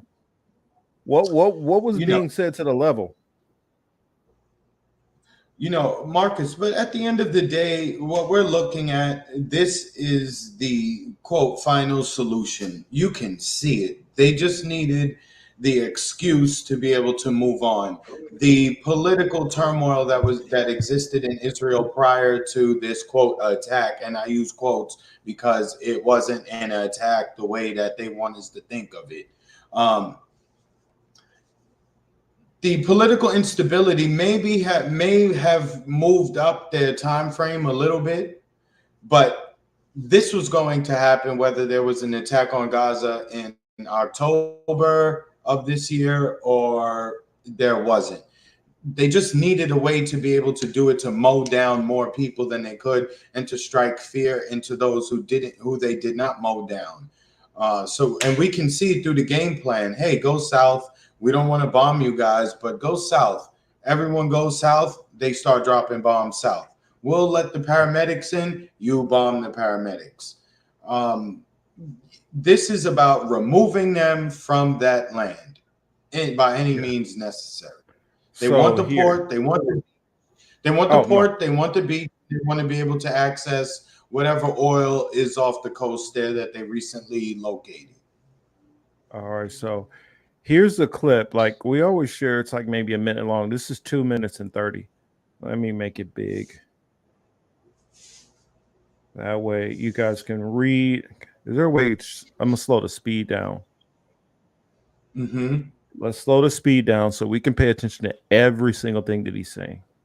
Is this the one? Did you get it where he called Americans stupid? Basically, yeah.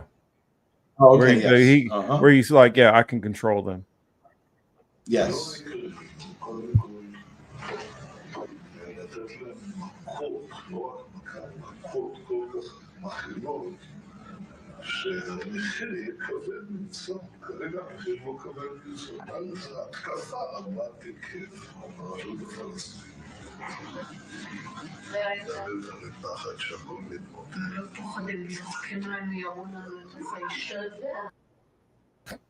So, did you guys pay attention to what he said there? He said that I wanted to cause an attack on them. I want to bear an attack on them so strong that it puts fear in their heart. I want the price to be unbearable.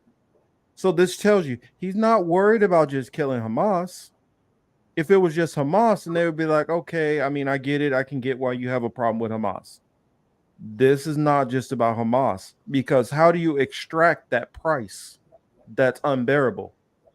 You start killing their family, their babies, start killing all Palestinians indiscriminately. And also you're doing it in a place where you've never told us Hamas existed, in the West Bank. You have never said Hamas was there. Ever, ever, ever. Because if they were, you would have said, oh, we're surrounded by Hamas. So the fact that you haven't said that lets me know that they're not there. Yo, this is the biggest group of liars I have ever seen in my life. And in fact, I'm gonna back it up so we can see that again. I'm gonna mute that so I can stay, on. But the main thing is, first of all, to strike them. And Marcus, pause it real quick. One more thing. But go ahead. One more thing, real quick. We can talk about again the scammer who gets you at the train station with the fake batteries or some shit like that. You know what I mean? We already know what the scammers are gonna do, what the liars are gonna do. The problem is all the stupid people here in America and around the world who still cannot put two and two together, despite having all kind of charts and cheat codes and tutors and the like to tell them what the hell is going on. They're still acting like this particular flare up, if you will, is like between two groups. There's nothing between two groups. One is trying to eliminate the other one. Yeah. And that was And Beam Worthy, please. I'm really curious to hear your answer because I've been seeing the stuff you're typing. I just want to know, what do you think? Because you seem like somebody who might have some belief in the Bible. I'm just trying to see where you're going, where you're going. So he's saying not Netanyahu says, not once but several times, so painfully, that the price they pay is unbearable. So it tells you his goal is to cause suffering. I mean, a large scale attack on the Palestinian Authority, causing them to fear that everything is about to collapse. How do you do that? It's not just attacking the government, you have to attack the people. And so when it tells you that they're bombing hospitals and all that, and it's accident and collateral damage and human shield, that's a lie. This is their intention is to attack civilians. This is an outright war crime. And I'm so tired of hearing Israelis talking about we have the right to defend ourselves. This is not defending yourself. Defense is if somebody is attacking you. At this point now, Hamas is not attacking you anymore. You have literally been attacking them for 21 days, going on 22 days straight. That is not defense. That is not defense. That is complete offense. And this is what I would call bloodlust. But keep that in mind, that phrase bloodlust, because we're going to go back to that a little bit later. Plus, and also on this channel, nobody at all call this a war, because this is not a war. A war is when the other party has an ability to hurt you back.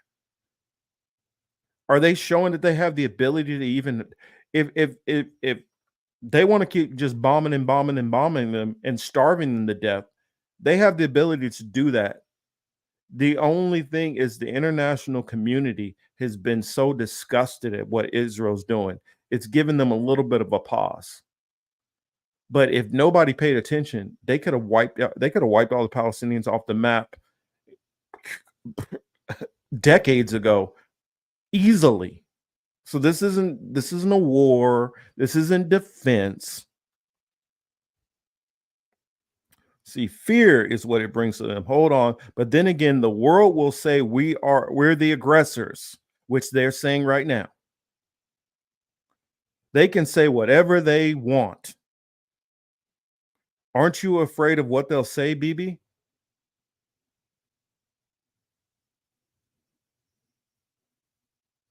Especially today with the US. Now, keep in mind, this was years back and this is a little older. So I know how they are. He's talking about our Congress. America is something that you can easily maneuver and move in the right direction, meaning he can move in the direction that I want them to move in. I can feed them all the propaganda that I want.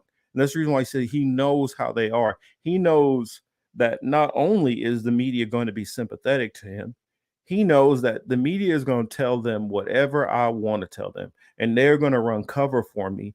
And not only that, Hollywood is going to prop up some of the biggest celebrities and stars to run cover for me also. And I'm going to have a blanket amount of press propping me up and trying to make me look like the big guy, the good guy, to control the narrative while suppressing anything coming from the Palestinian side and also putting suspicion and doubt on everything they say, because we control the narrative completely. That's why he says, yeah, we can move them in the right direction, meaning the people will agree because we can control the media that they're listening to. And even if they say something, then they say something, so what? 80% of Americans support us, which is not true. Actually, it was true probably at this point. It definitely probably was, because most of the people weren't hearing half of the stuff that's been going on. But things have been changing. Look, I wasn't afraid to maneuver the Clinton administration. I wasn't afraid to confront Clinton. I wasn't afraid to go against the UN what happened with the Oslo Accords. And the reason why he's not afraid to go against the UN is because America controls the UN. America tells the UN what they're going to do and what they're not going to do, which reminds me back to when we were talking about the sexual assaults and rape that were going on in the Congo right now. The UN is committing a lot of those. Just wanted to put that nugget in there. What happened with the Oslo Accords? The accords were ratified by Parliament. I was asked before the 1996 elections, will you fulfill them? I said yes, subject to reciprocity and minimalism. I gave my own interpretation to the agreement in such a way that will allow me to stop the race back towards the 1967 borders. How do we manage this? Nobody defined what military facilities are, so I can define them as being security zones. The entire Jordan Valley for me is a military facility. Nobody has, yes, like the Bet Sheen Valley. You see, go figure. But then there was the question of who will define these military facilities? I received a letter from Secretary of State Warren Christopher, to me, to Arafat at the same time, to me and to Arafat at the same time, saying that Israel and Israel alone will define the military facilities, their locations and size. Now, they didn't want to give me this letter, so I refused to ratify the Hebron Accords of 1997. I stopped the government meeting and I said, I won't sign. What was that? No, I'm listening. Go ahead. Okay. And only when the letter has arrived during that meeting to me and to Arafat, I signed the Hebron Accords. It's better to give 2% than 100%. And this is the choice we face. It's better to give 2% than 100%. And this is the choice we face. You gave 2%, but you stopped the withdrawal rather than 100%. You get what he's doing here. No matter what they're talking about, the Israelis never had any intention of a two-state solution. They have always, from the very beginning, decided that they wanted all the land and that was it, period.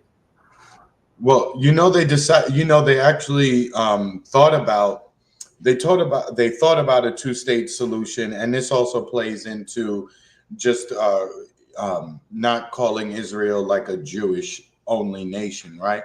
They realized that Palestinians would procreate far faster than the Israelis would, and before long they would be overtaken. So that is why they do what they do. Look, they look at this like pulling weeds and shit. They don't see them nothing more than an inconvenience in their yard, and they just need to finally spend the money to buy all the Roundup to clear the yard of all the weeds. And this is what they're doing. And then the excuse is that, oh, we have to use these chemicals and shit because this is an invasive species, right? Oh, it could get under the, it could crack the foundation, blah, blah. All them stupid excuses they use. This is essentially the same shit. They don't view they don't view them as people. They are just, all right, man. They're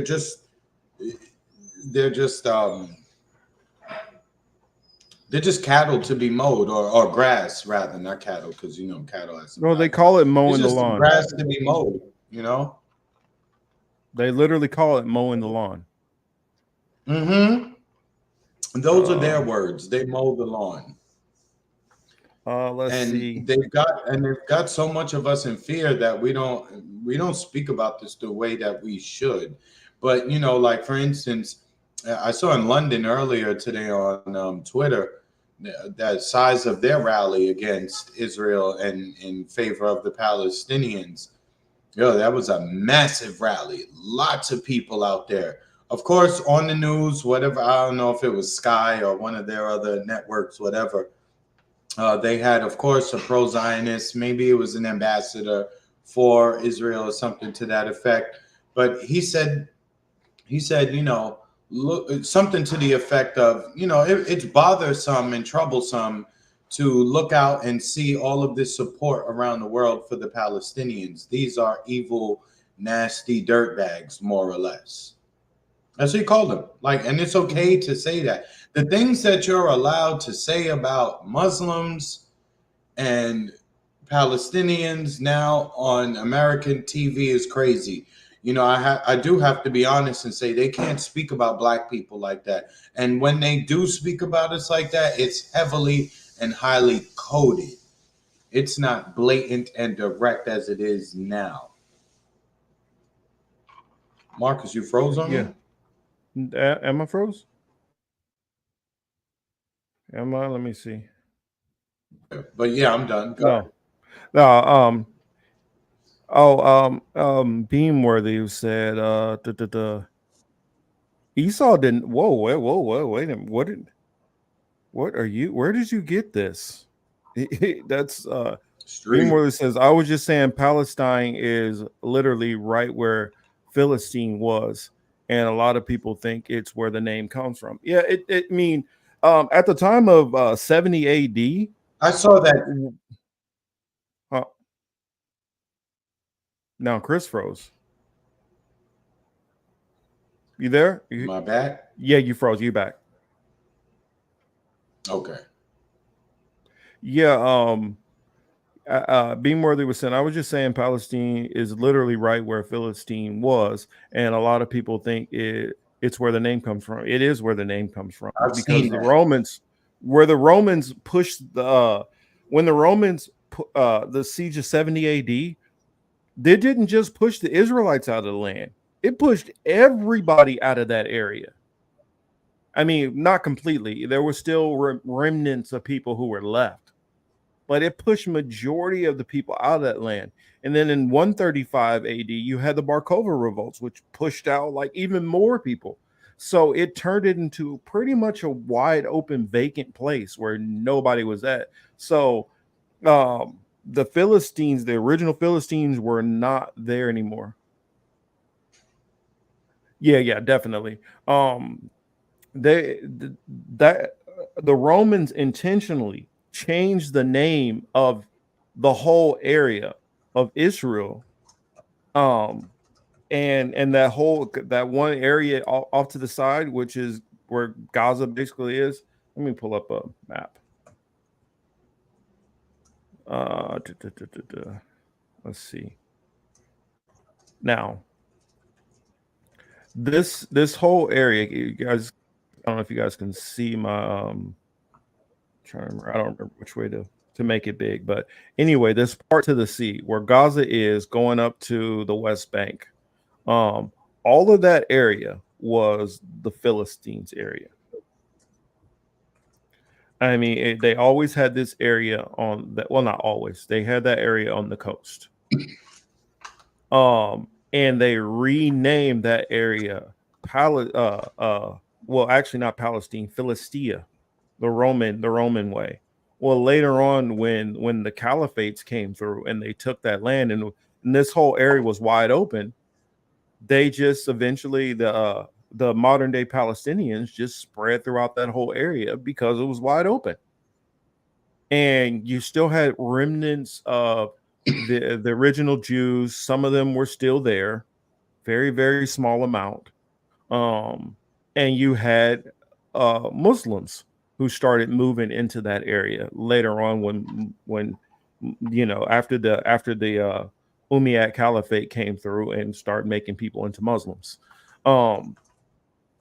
But that area, you had a mixture as the Ottomans kind of later in the Ottoman periods, they didn't really care which religions people were. They let people kind of, you know, do whatever they wanted to. So the name, it got named that Philistine, Philistia, from the Philistines, and the Romans are the ones who named it that. So, but Esau did not please God. Literally in the Bible, it tells you that God hates Esau. literally hates Esau. And Amalek is the Amalek who's a descendant of Esau, which is a representative of a group of people of Esau. He says he's going to have war with them from generation to generation. So whoever Esau is, every now and then they're going to have people who don't like them and have issues with them, and they're going to build up stuff and they're going to lose it all and then have to go somewhere else and then build up stuff and then lose it. And then they're just going to keep going through this thing. And people are going to, because of their ways, not like them everywhere they go. What does that sound like? I mean, and then talk about Esau's father, Isaac, loved him because he was a hunter, not God. That's where you're getting things mixed up. Yeah, God literally hates Esau and hated his whole progeny. Miguel, I have never witnessed such psychopathic behavior on display like this. It is even George Bush and the Bush administration during the buildup and all the fakery fuckery leading up to Iraq. Even that wasn't this, like, even there was some, they even tried to make it believable to some people. They tried. They're not even trying. They like really, it's really either you with us or against us. And if you say anything, we're going to tag you as anti-Semitic. If you are at a college and you're part of an organization, we're going to spread your name around to our fellow Jewish businessmen who could hire you, and we'll make sure they don't hire you. If you have a job now, you work with Jewish people, we'll make sure that they see everything you said, and we'll tell them that you hate Jewish people. I mean, this got to be the last hurrah. Something has to change after this. If something doesn't change with us, then stop watching programs like this. Stop bitching, stop crying, stop complaining, stop paying attention to the world. You know what I mean? You just really should after this. Yeah, I wanted to show y'all this. This is what Joseph Malema was saying. Now, of course, I'm not going to play the whole speech, 17-minute speech. But just listen to a little bit of what Julius. Listen to a little bit of what Julius Malema was saying. Free Palestine. Let us watch Julius Malema's speech about the Israeli-Palestine conflict, which has said, let's get back to it. Apartheid regime killing our people in South Africa. That's why we have our freedom today. We are here to extend the same favor to the children of Palestine. The war in Palestine is not a holy war, it's an evil war. Because even here, the apartheid African regime used to say they are the chosen ones, used to say they are children of God, and we are animals. So when the Minister of Defense of Israel calls Palestinians animals, we know what he means because we were called animals ourselves here in South Africa. By those who were training, they were sent by God. There is no holy war there, there is an evil war. And we must always stand against the evil. Comrades, what type of government do we have in Israel that goes and bomb a hospital where people have run away for refugee, where people are sick, where children are there, where pregnant women are there? You bomb a hospital and you say you are looking for Hamas, but you are killing innocent children. There is nothing wrong Hamas did. This 4 tongues and people speaking in parables and we don't know what they are hearing, what they are saying, it's wrong. When you are oppressed, the only option you have is to fight. And that's what Hamas is doing. They are fighting for their freedom. Mandela did the same thing, took up the guns and fought for the freedom of the people of South Africa. When you are oppressed, you only have one option: confront the enemy and shoot to kill. Do not kiss the enemy. Why do you want to kiss the enemy? People came, took the land of the Palestinians. Every year they extend their occupation. When you look at the map of Palestine, there is nothing left of land in Palestine. The people of Palestine have got nothing to lose but their chains. They must stand up and fight for their freedom, and condemning Hamas is an act of cowardice. I heard some fools saying we can't compare Hamas with Mandela, and then they are the same. Yep. Oh, I'm sorry, I forgot to mute my mic. Was it echoing? A little bit, but it's all good. One thing I wanted to say, this is the extreme side of the policy, right? Where we're just going to have bombing campaigns and we're just going to bomb indiscriminately. We're going to hit obviously crucial targets, but we're also going to send a message to the non-combatant population as well, as that you need to get the fuck out of here, right? We understand that. We can see that because this is the extreme side of it. If you looked at Israel in September, in August, in July of 23, or 22, or 21, or 2017, or 2010, the things that you see that occur there on the daily is enough to make you feel a way towards those people. It didn't even need to get to the extreme of them wiping out, dozens or hundreds of people at once in airstrikes. The citizens there, the Europeans, the settlers who live there, they are. Oh, I was going to get to that. They're some of the most low-life people. You want to talk about animal behavior? They always like to call us animals here, right? You want to talk about animal behavior, carnal behavior, ignorant behavior, caveman behavior. They display that shit there 24/7, 365 since 1948 in earnest. You can see it all the time. Who thinks to bulldoze somebody's house when the family is still there? Who thinks that you can move from Brooklyn and go to Israel, Jerusalem, and be like, oh shit, yo son, we got this crib right here. And the people are telling you, yo, that's my house. What are you doing? And other citizens, this is before we even get to the government. Oh, I just wanted to throw this in while you were still on that. Remember the famous one where the lady was like, Yakub, you're trying to steal my house. And he's like, if I don't steal it, somebody else is. Did you know his last name was Fauci? Just want to throw that out there. Oh, wow. See, look at that. Look at that. I don't know how it correlates, but I just wanted to throw that out there.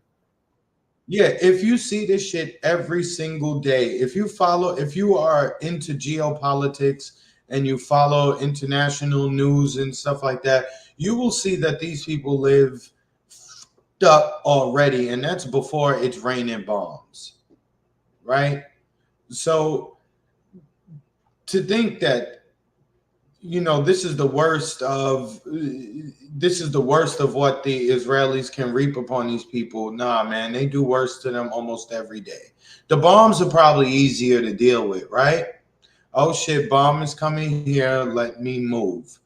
That's kind of an easy thing to deal with, as opposed to we can't go to the store, we cannot fish, can't start a business. As a man, to think that you have a woman and children to take care of, and there's this other entity that is preventing you from doing that to the best of your ability. You're not being lazy, you're not being a dirtbag or anything like that. To think that you have this external external force blocking you from, living your best life, as they say, you're going to become a fucking radical. You kill all my family, you kill all my friends, I'm going to become a radical. I'm going to really base my life on trying to get back at you. So disgust is too nice a word for me. I'm already I'm well beyond it, because obviously I've been paying attention to this my whole entire life. My parents always made sure Chris, we had to take it for a be minute. up I'll on be right current back. events. Yeah. My parents made sure we stayed up on current events. So for me, I've been paying attention to this for most of my life, and not much has changed, except for the brutality in which, the ways in which they brutalize the Palestinians has changed, right? I'm sure some of the weapons have made death quicker. Some of the technology allows them to surveil them in ways that they weren't. This goes back to the same thing. I keep seeing people say this is Israel's 9/11. I agree. This is Israel's 9/11. This was Israel's fake event that was staged or allowed to happen. Most likely it was staged. And look, they keep tying Hamas to ISIS. That's the same group, okay? That is the same group. Hamas, ISIS, Al-Qaeda, all in the same groups, right? And they're all mercenaries. Don't get caught up on the names. Don't get caught up on anything else. They are paid mercenaries, and they move from country to country to country. Wherever the United States needs them to be, they pop up. Where France needs them to be, they pop up. Where Israel needs them to be, they pop up. Same goes with England and the rest of it. They are, yes, are there actual freedom fighters who will take on the quote enemy? Of course there are. I don't want to say everybody is just sitting around doing nothing. However, the groups that seem to cause the most quote terror, those are not regular citizens fighting against something else. Those are paid mercenaries. Look, they be having so many guns, they have so many arms, weapons, strategic, they're able to move, they know when you're cut. Nah, man, it's all a show. It is all a show. What is it? It's like the glass maker back in the day, or the guy who sold new glass. He would come to your job when you would come to your store and say, "Hey, you need new glass for your storefront." You say, "Hey, my shit is fine. There's no cracks, dinks. It's not discolored. I don't need it. I don't need a new glass." Okay, you close down business for the evening. What happens? Your glass is now broken. Magically broken. Now it's just magically broken. Now you got to call the guy who yesterday you told you didn't need. It's him who's breaking your fucking glass. Well, don't forget how they got more upfront with it later on. The extortionists, where they were like literally be like, you're gonna need a little protection. Like, protection from what? And then they just start breaking stuff. Things can happen. I mean, the third John Wick was like literally that's what was going on. An extortion racket was in one of the towns. Let's see. That's the one I wanted. Hopefully I got the right spot. Yeah, man. Miguel, it was just a coincidence, Miguel. Just a coincidence. Just so happened, isn't it funny? We just talked about this yesterday, and this gonna be like $8 million. Just cut a check, or we can discuss payment options. Well, but of course, we can't discuss payment options. We can discuss ownership options, because now you know what? You don't have to pay me back all of it. I'll take 35% of your business. Well, it's only that expensive because you didn't get it at the premium deal. If you would have got it when I was offering it, I could have cut you a deal, but it's too late because now most of the supplies are gone. So now I got to jump through extra hoops, and of course it inflates. So therefore, the price goes up a little bit.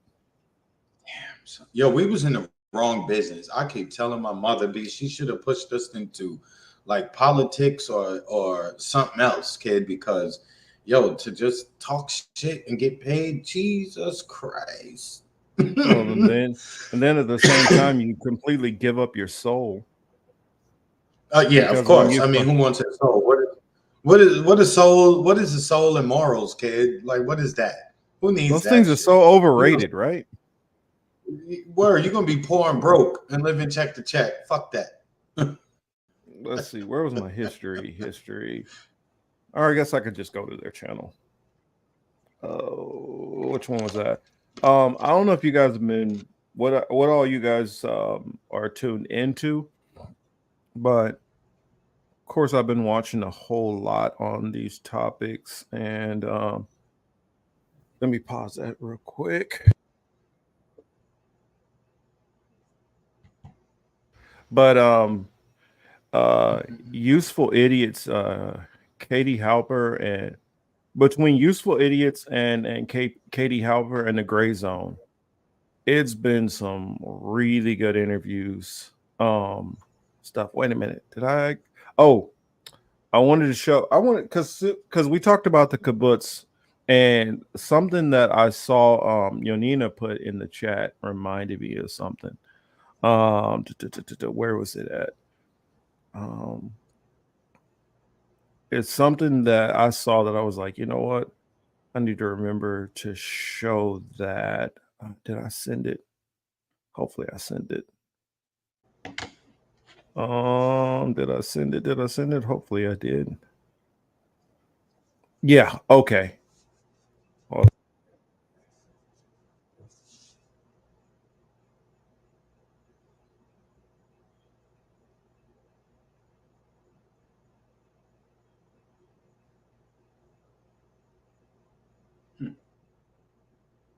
Marcus, what you doing, man?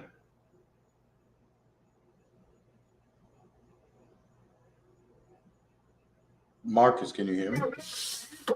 all right, yeah, I had an interview that I wanted to. Can you hear me now? Oh, okay. Hopefully I'm back. Yeah, now I can. I don't. Now, remember we talked about the kibbutz, right? And all the stuff that they talked about, why they needed to exact this revenge and everything, right? I was queuing up. I had two videos I needed to queue up. It was one that I queued up, but I forgot about it. And Nina reminded me of something. They won't give black. They won't give them citizenship, but they make them join the IDF. Go figure. And now recently I heard that they're getting ready to boot them all out of the country anyway. Before they were just booting a couple here and there, but now they want to boot all of them out of the country. Remember I said the way that, the way that those Israelis talk to the few of them who do deal with black people, whether it's a woman who deals with black men or a man who deals with black women, the way that they treat them is, it's the way that they do it. You would think it's 1950s America type shit. The way that they go about it. Oh, most so that's definitely. another reason why I feel. And that's another reason why I feel and talk the way I do. Whenever you catch them talking about people who look like Marcus and myself and some of you in the audience, it's nothing good. They have nothing good. They don't mean well. And again, I'm not talking about Jewish people. I'm talking about these Zionists who occupy Israel, those particular people. That's who I'm talking about. So don't get it twisted and say I'm talking about everyone, because I'm not. That particular group, they're very nasty towards people who look like myself, Marcus, and some of you out there, as I repeated. So I don't feel bad about talking shit. Fuck them. Fuck them. So yeah, this interview said, did y'all see my chat message, or did YouTube block me? I didn't see what you. Yes, they did do the sterilization. So check out this interview. Check out this interview which Katie Halper did. And we talked about this about the Hannibal Doctrine. And shout out to the Antidote, Jeremy. I'm not sure if it was Greg or Jeremy. I think it was Jeremy. Jeremy Roth Cushell and Jeremy and Greg McCarron. I'm sorry, I'm conflating the names together. But the gentleman from the Antidote, they talked about this Hannibal Doctrine stuff. And those who are not familiar with the Hannibal Doctrine, just listen and learn.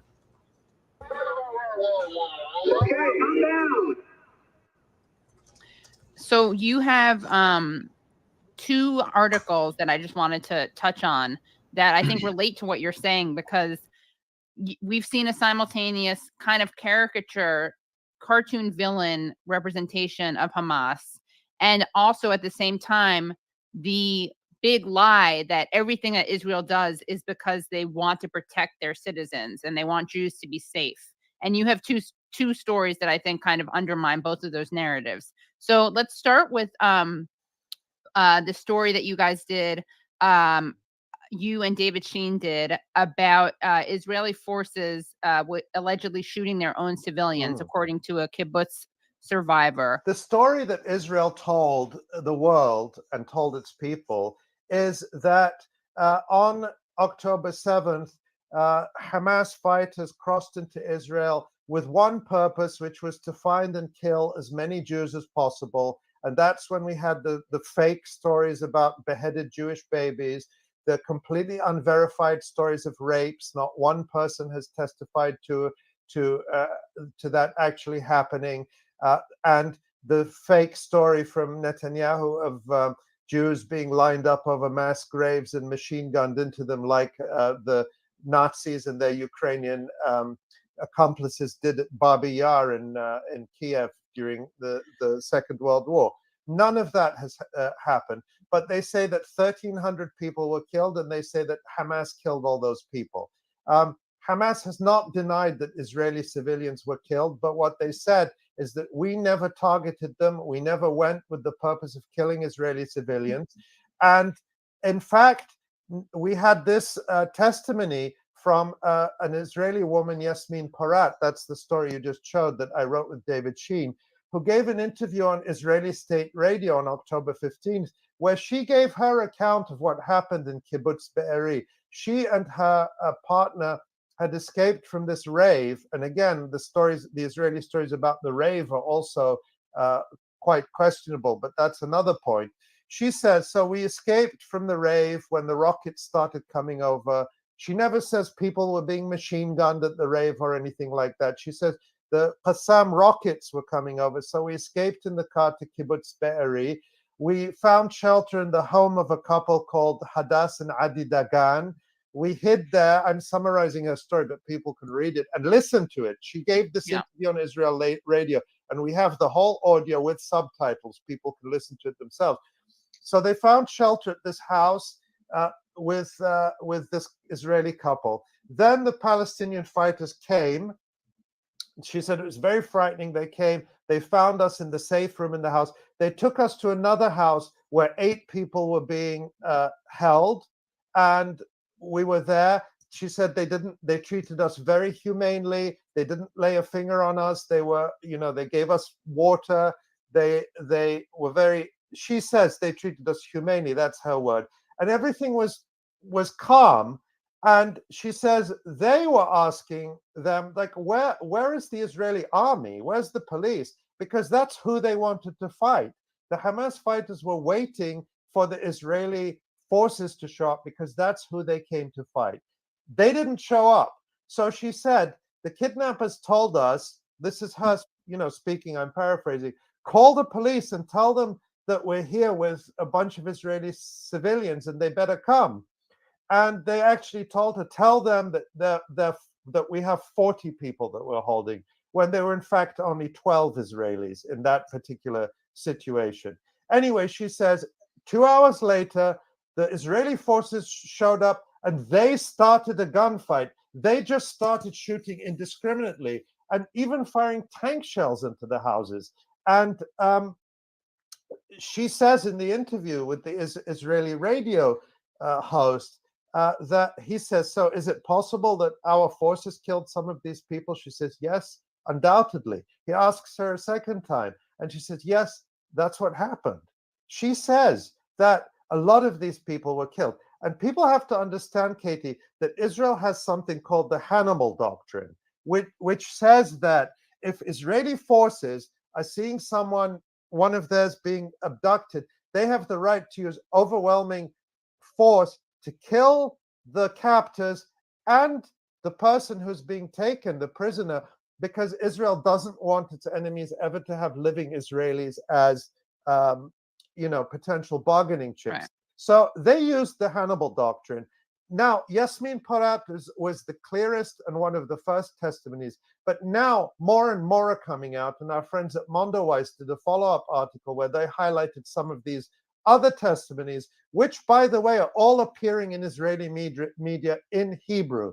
They are not appearing in English language media, except independent media like the Electronic Intifada and Mondoweiss, Right. although now I'm starting to see others picking them up. So this is another testimony that I found at the JTA, the Jewish Telegraphic Agency, which is another incident. But you can see here, they continued to drive. So this survivor is saying that she was taken with a group of Israelis in the back of a tuk-tuk, a little, open back, like a little pickup truck.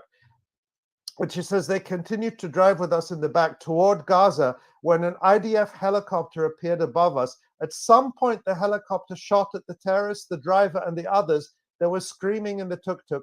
All the terrorists were dead and we were alive, except for one of the women with us. She had died in the arms of her daughter who had come to the kibbutz. So this is another incident where it was the Israeli army shooting at the Palestinians and at the Israelis who are with them indiscriminately. And more examples of that are coming out. So what needs to happen, Katie, is there needs to be, first of all, people need to know Israel lies about everything, and you should not take anything Israel says at face value, not about beheaded babies, not about rapes, not about people being machine gunned over mass graves.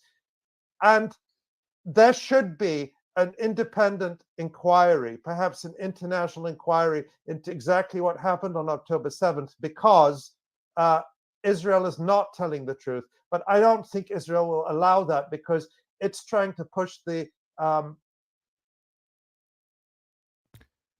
And so you guys get the gist of it. I mean, I wasn't intending to try to show the whole thing, but I mean, it goes into what we were saying, talking about the Hannibal doctrine. And, I was like, and I just don't trust all the stories that are coming out. And this shows you why you should not trust all these stories coming out.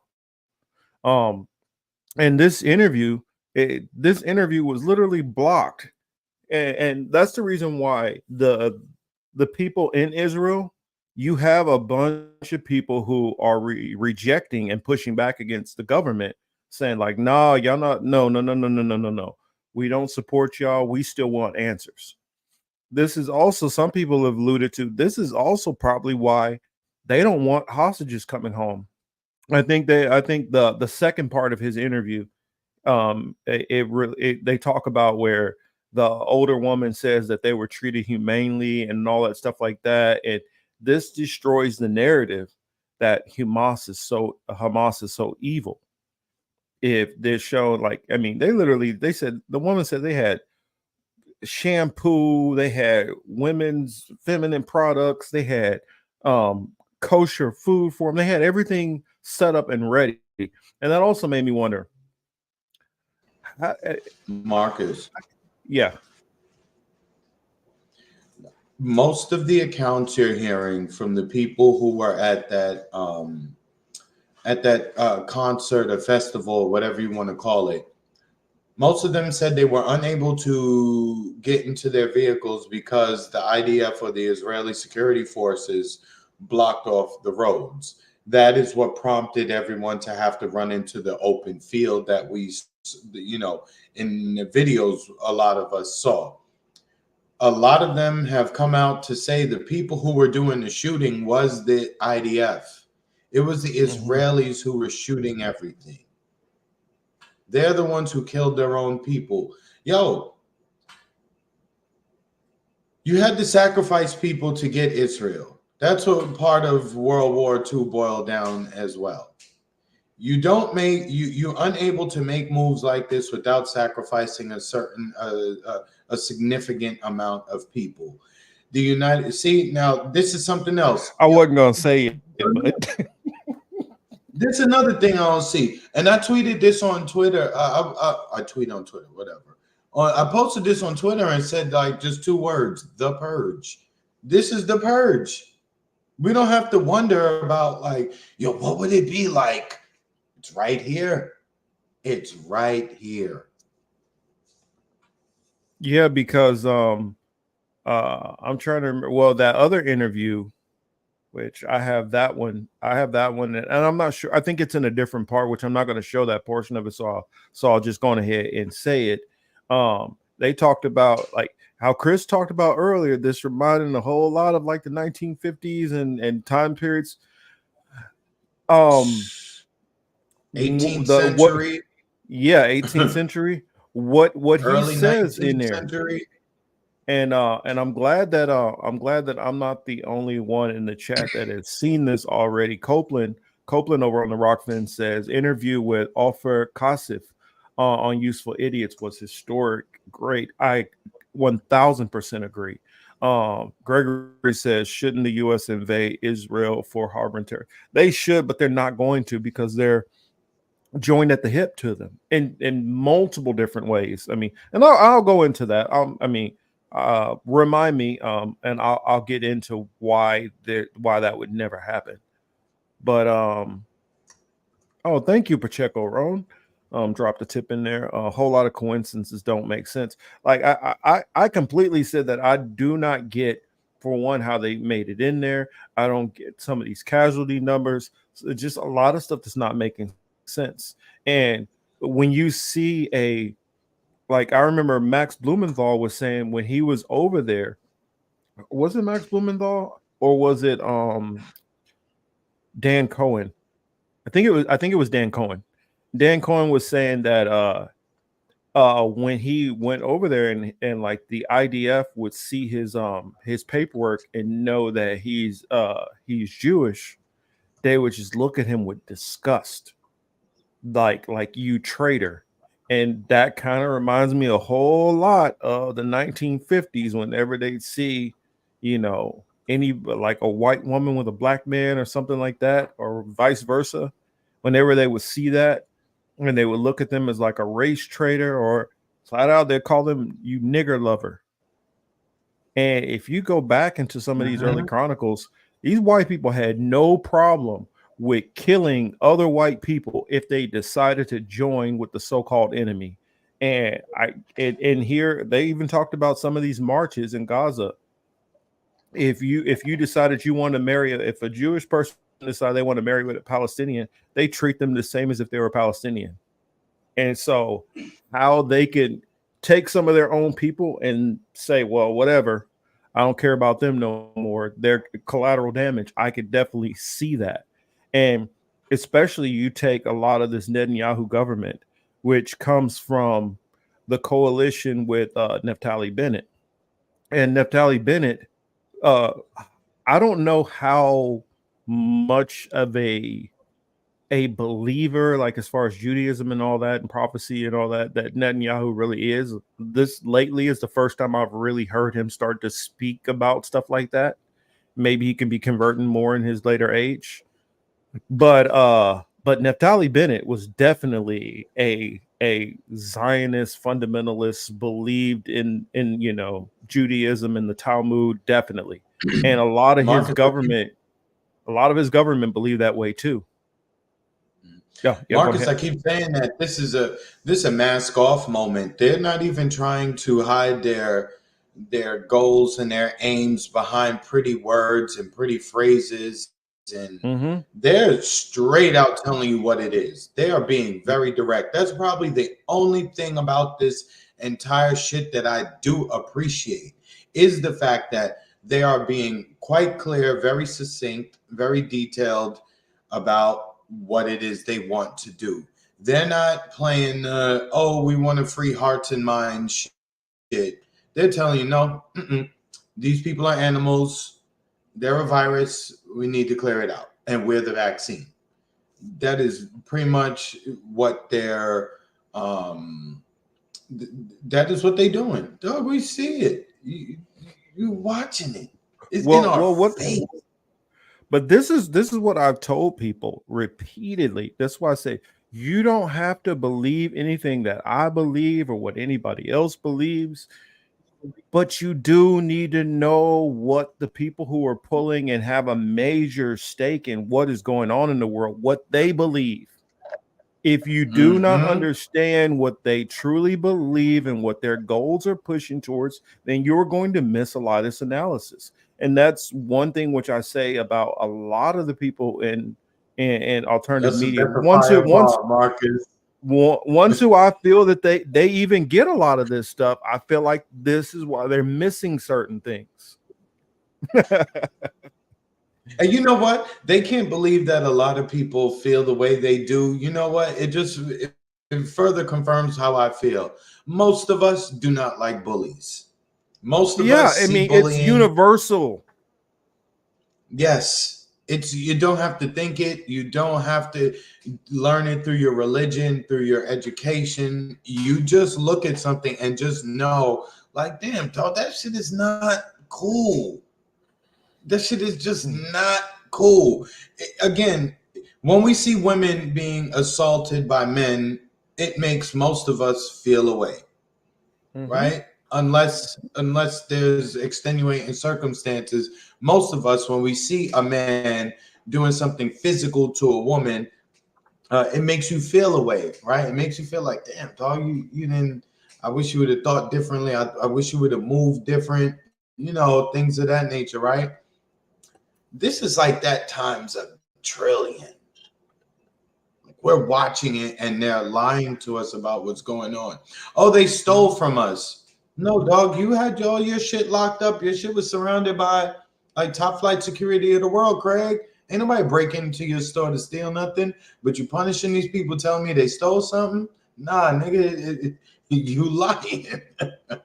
Well, and that's the thing. Lying. Bold-faced lying.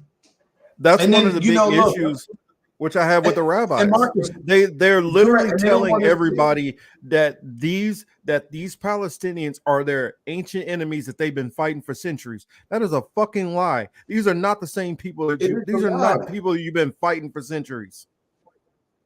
The people who you have been fighting, the people you were fighting in the in like the 19th and 20th century looked just like you. Those are the people you were fighting. You were fighting Russians. You were fighting Germans. You were fighting British people. You were fighting Austrians. You were fighting Czechs and all the rest of it. That is who you particular people were fighting. Your group was fighting. Okay? That's what I'm saying. Because that's all y'all do. Especially in Europe. When I say y'all, I'm talking about that particular, like that European group. That's all they do is fucking fight, murder, kill, rape, maim, destroy, conquer, fuck shit up, claim it's better. That is their history. I'm telling you, I've been watching a bunch of shit lately. I got some good. So I've been putting that good to use. I'm watching this shit, and I'm watching stuff on Africa right after. So I'll watch something about Europe, and then I'll go find something about like someplace in Africa right after, right? Just to see if the brutality the exists in the same way. Though it's not the same. They kill people, but they kill people. This is different. Well, it's funny. That comment in there, Miguel was responding back to Khalidine, said some of the Ukrainian supporters turn Israeli supporters. Of course. You want to know why? Because a lot of Israelis are Ukrainian. A lot of them come. Yes. I'm telling you, all of these, the very people that you have who are in power in, whether that's Great Britain, whether that's France, whether that's all of these people at one point in time, most of these European people who were in power came from that area right there in either Germany or Russia. And all they've done is take their fighting and spread it out to the whole entire fucking world. That's all they've done is spread their fighting and their centuries old feuds to everybody. and involve more and more Mm-hmm. people into their shit. That's the reason why They weren't you beefing, got and they weren't beefing with. And Marcus, real quick, let me just jump in and add this. You know, they weren't beefing with Muslims in Russia. no, Not at they that weren't. time. No, Not what in the it's 1900s. this goes all the way back to you go back to the I'm trying to think of what was that the Byzantines, the Byzantine Empire, when that was fighting between Christians and Muslims and all that. These were That's my white next Muslims a project. lot of times. It's Mhm. this stuff, these feuds, all of this goes back to this little corner over here, back to the Russia, Prussia, Germany area. And for those who don't know it, even up to like And the Queen Balkans, Elizabeth and the Balkans yeah, as well. all that shit's all tied together. The Queen Elizabeth II literally is from the Habsburgs. She's a German. All of these people all tie back to this same fucking area of people. And that's the reason why these people hate Russians the most, because Russia not only kicked their butt, but kicked them out. Russia kicked them out of the country. And then later on, they're like, all right, well, we want to get our get back against Russia. Well, they weren't able to get their get back against Russia. So since they couldn't do it militarily, they did it financially. And this is how that's the reason this whole communism versus capitalism is a facade. It's all BS. This is going back to just ancient feuds that they've had with the rulers of this country versus that country. This whole religion, I mean, not religion, but this whole, oh, well, it's about feudalism versus, that's bull. That's not what this is about. This is just going back to ancient feuds between Eastern Europeans who have spread all over the world and have spread their bullshit all over the world and invited. And this is what I was gonna say is in Ukraine, this is why Zelensky, Eastern European, he wants to bring everybody into his problem and make it a World War III type issue. Yes. Are we hearing the same kind of talk from the Israelis, which he's Jewish also? So I don't know what it is. I'm not trying to say this is a Jewish thing, but for some reason there's this want and need for everybody to get involved into their cause. This is and nobody's calling this out. I mean, look throughout Biden's cabinet. Look at all of these people who are in power, whether they're Jewish or not. They're all Eastern Europeans. You got a handful of like some Irish descendants, but most of these people are freaking. And if you don't think so, just look up the etymology of the last names of the people in the cabinet. Blinken. I mean, that's right there. Well, I mean, it's crazy. European. It's crazy when you see how many Eastern Europeans are in power. And on top of that, you know what? I'm just gonna rip the band-aid off and say it. If nobody else finds it weird, how many freaking Jewish people are in the high places of power within the government, and why the government is so willing, the United States government is so willing to go over there and tear up everything. Come on, man. I mean, they can call me, they can use their BS anti-Semitism term all they fucking want. Use it all you want. I don't give a shit anymore. It's fucking obvious. Chris, if all of a sudden, if the Native Americans who have been grinded down to like 1% of the population, if you saw literally like half the corporations had nothing but Native Americans at the top, wouldn't you be like, how the fuck is that possible? Why is it everywhere I turn I see a Native American person who's running something? You would be wondering, and you're able to wonder that with every single body else. You can have a bunch of Indian people come over here, and all of a sudden you see a bunch of Indian people in the tech industry, and they're like, wait a minute, what's going on with all these Indian people over here? But for this fucking one group, you can't say shit about them. You can't even question. No. Like, dang, that's just kind of odd. I mean,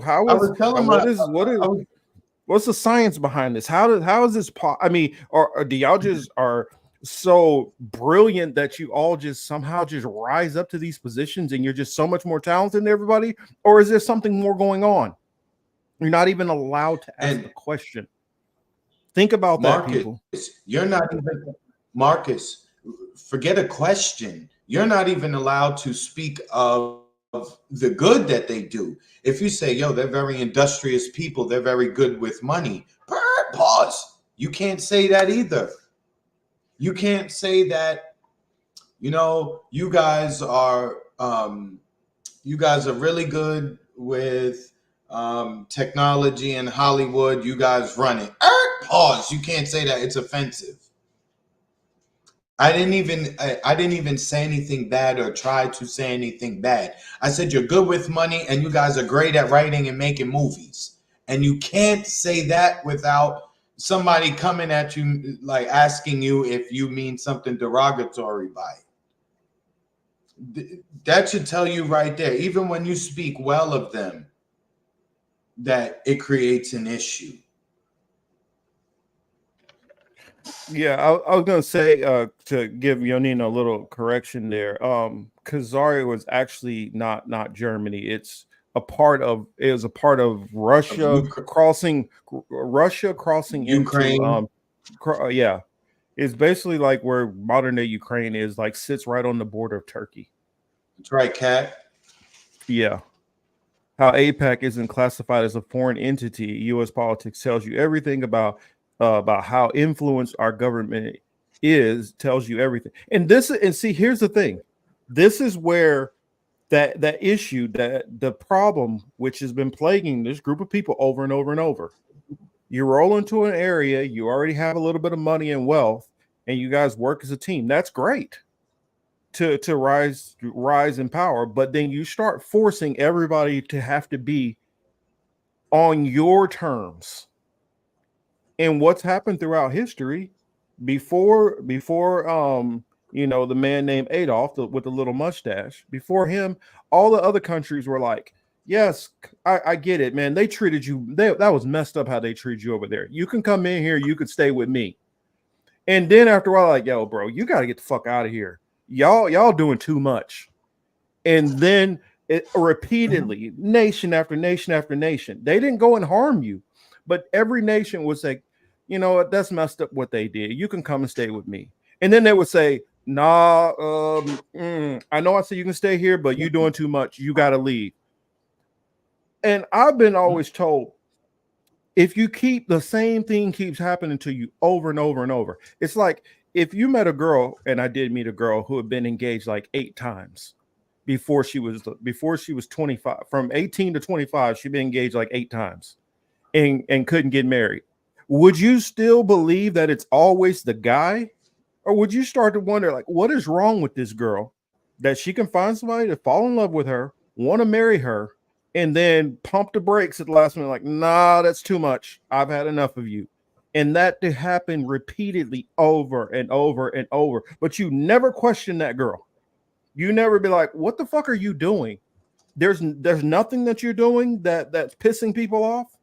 And this is why this is one of my gripes that I've had with a lot of these people who make this defense. Oh, everywhere we go, they treat us like crap. So you're telling me there's nothing at all. And I'm not even saying, I'm not putting this on the whole entire community. I'm saying, is there at least 1 or 2 troublemakers in the mix who is doing some bullshit? Can you name at least 1 or 2? No, all of y'all were just doing nothing at all. I mean, no group of people will ever even make that claim. Black people ain't gonna sit there and be like, no, ain't none of us say we ain't doing, we never done nothing wrong. Irish people are not gonna be like, yeah, none of us have done, but this group of people will say, you know what, there ain't nothing we ever done to nobody. They're just picking on us for no fucking reason. And the whole world buys this bullshit story that there's no reason why all of these other nations before Germany kicked you out and said you gotta fucking leave.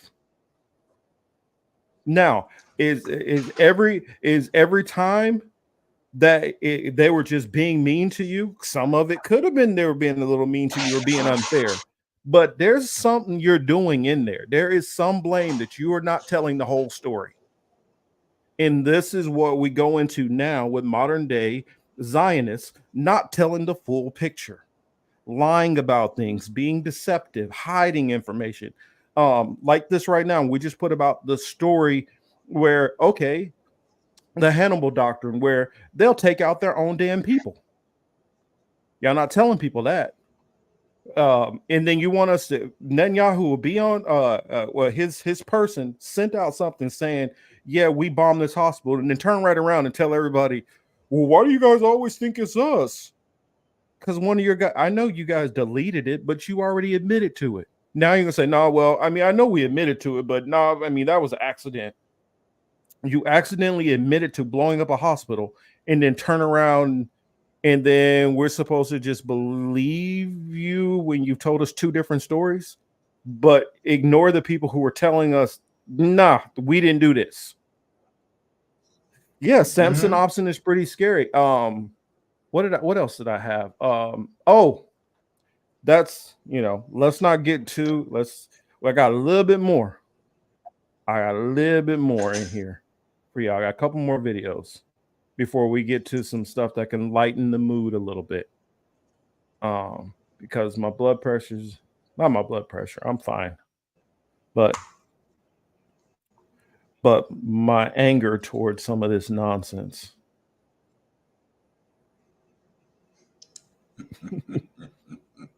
Funny. You are funny. Well, where was it? Oh yeah. This is an Israeli lawmaker who's been pushed out of the Knesset.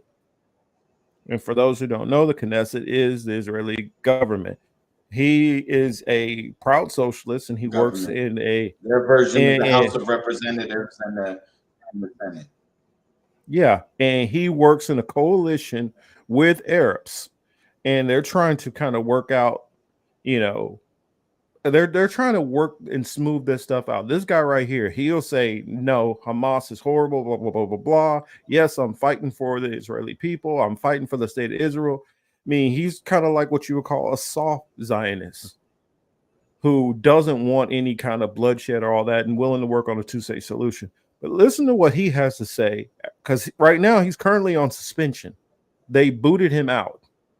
And if you guys go and check out this on Useful Idiots, this is Israeli lawmakers' dire warning with Ofer Kasef. Go check this out in totality, because every bit of it, and I believe that I think that they might even have some kind of subscribe, join or something like that extra that you can go on and get the full interview, because there's even more stuff on there. But this is just the one which they released on here.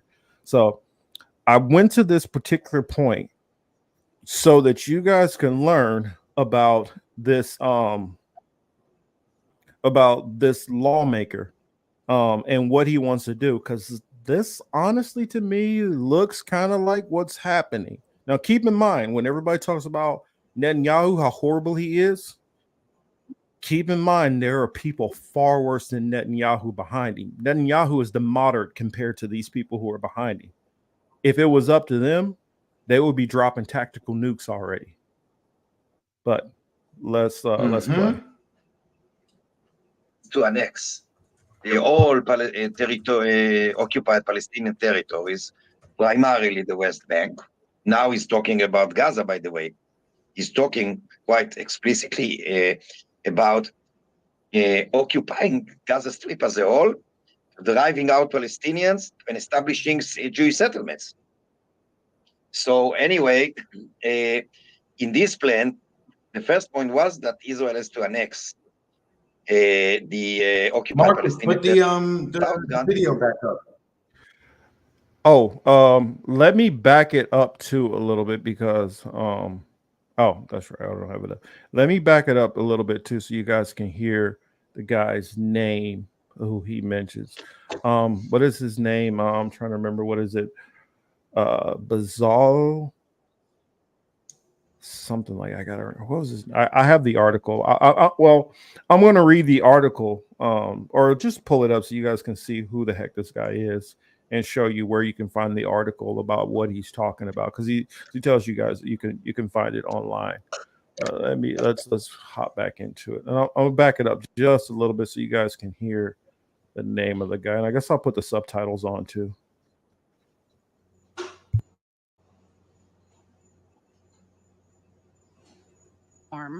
That it's now trying to do through this justification. As I began to say, there is this guy, a thug, a racist, a person who believes in Jewish supremacy profoundly, that really believes in racial theory that resembles some others from other places and other times. His name is Bezalel Smotrich. He's a finance minister in the Ministry of Defense at the moment. 6 years ago, when he was a relatively marginal. That was his name, Bezalel Smotrich. That's his name. I think he's 43, and I'll show you what he looks like. And this is talking about his legislation that he put out 6 years ago. A member of the Knesset that was to a great extent mocked, even by right-wingers, because he was seen as a lunatic, as he is, as a fanatic, a bigot. So he published in 2017, 6 years ago, a plan that is entitled the Subjugation Plan. It is on Google. You can find it. It's in English as well. And this plan consists of three main elements. The first element is that Israel has to annex the all occupied Palestinian territories, primarily the West Bank. Now he's talking about Gaza, by the way. He's talking quite explicitly about occupying Gaza Strip as a whole, driving out Palestinians and establishing Jewish settlements. So anyway, in this plan, the first point was that Israel has to annex the occupied Palestinian territories without granting basic rights to the Palestinians. That is to say, a full-fledged official apartheid regime. The second point that he mentioned, and again, you can Google and find it explicitly on the web.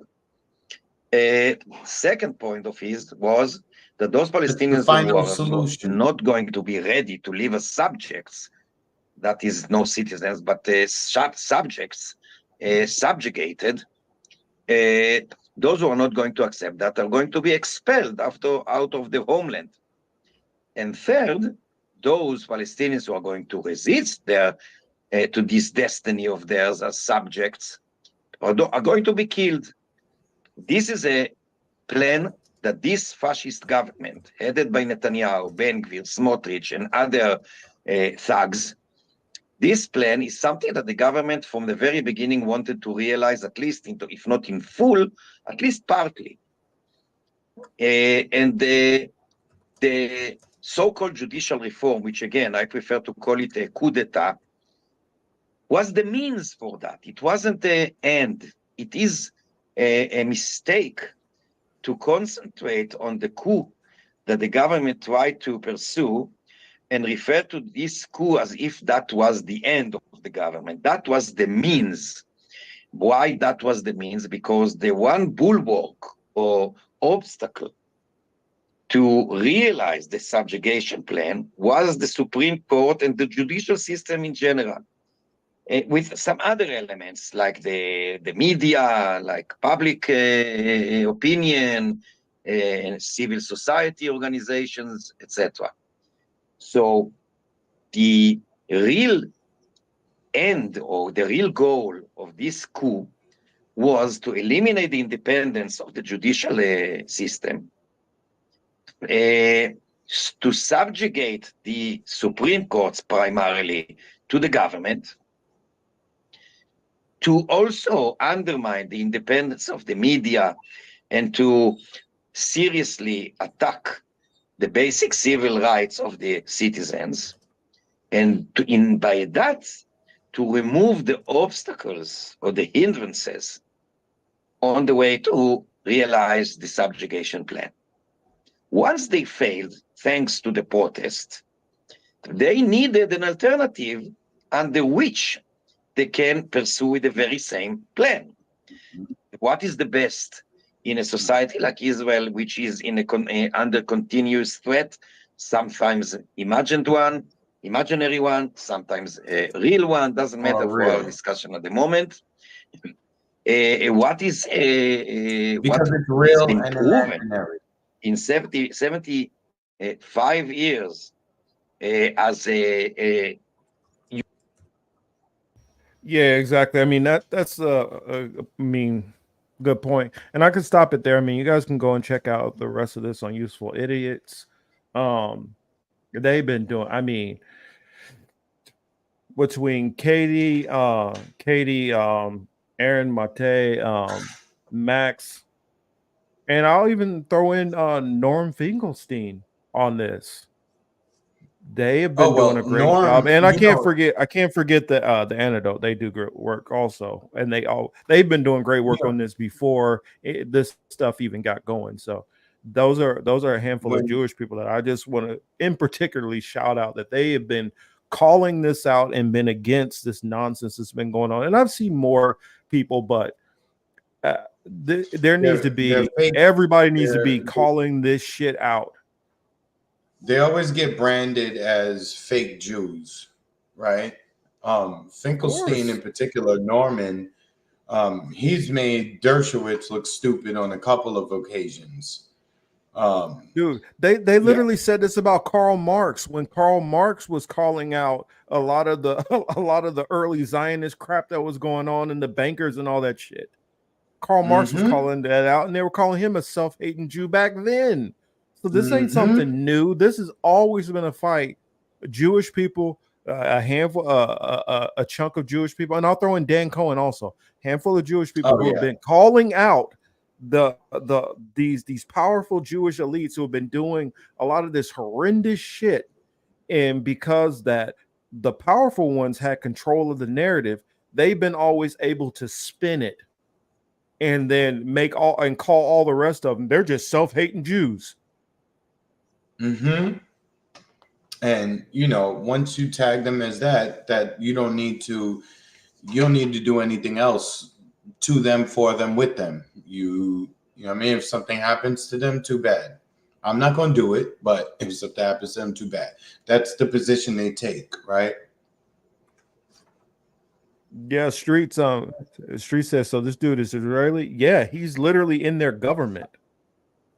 He's part of the Israeli government. So he sat there seeing all this stuff, hearing so he knows these people directly that he's talking about. He's not just pulling this. And even when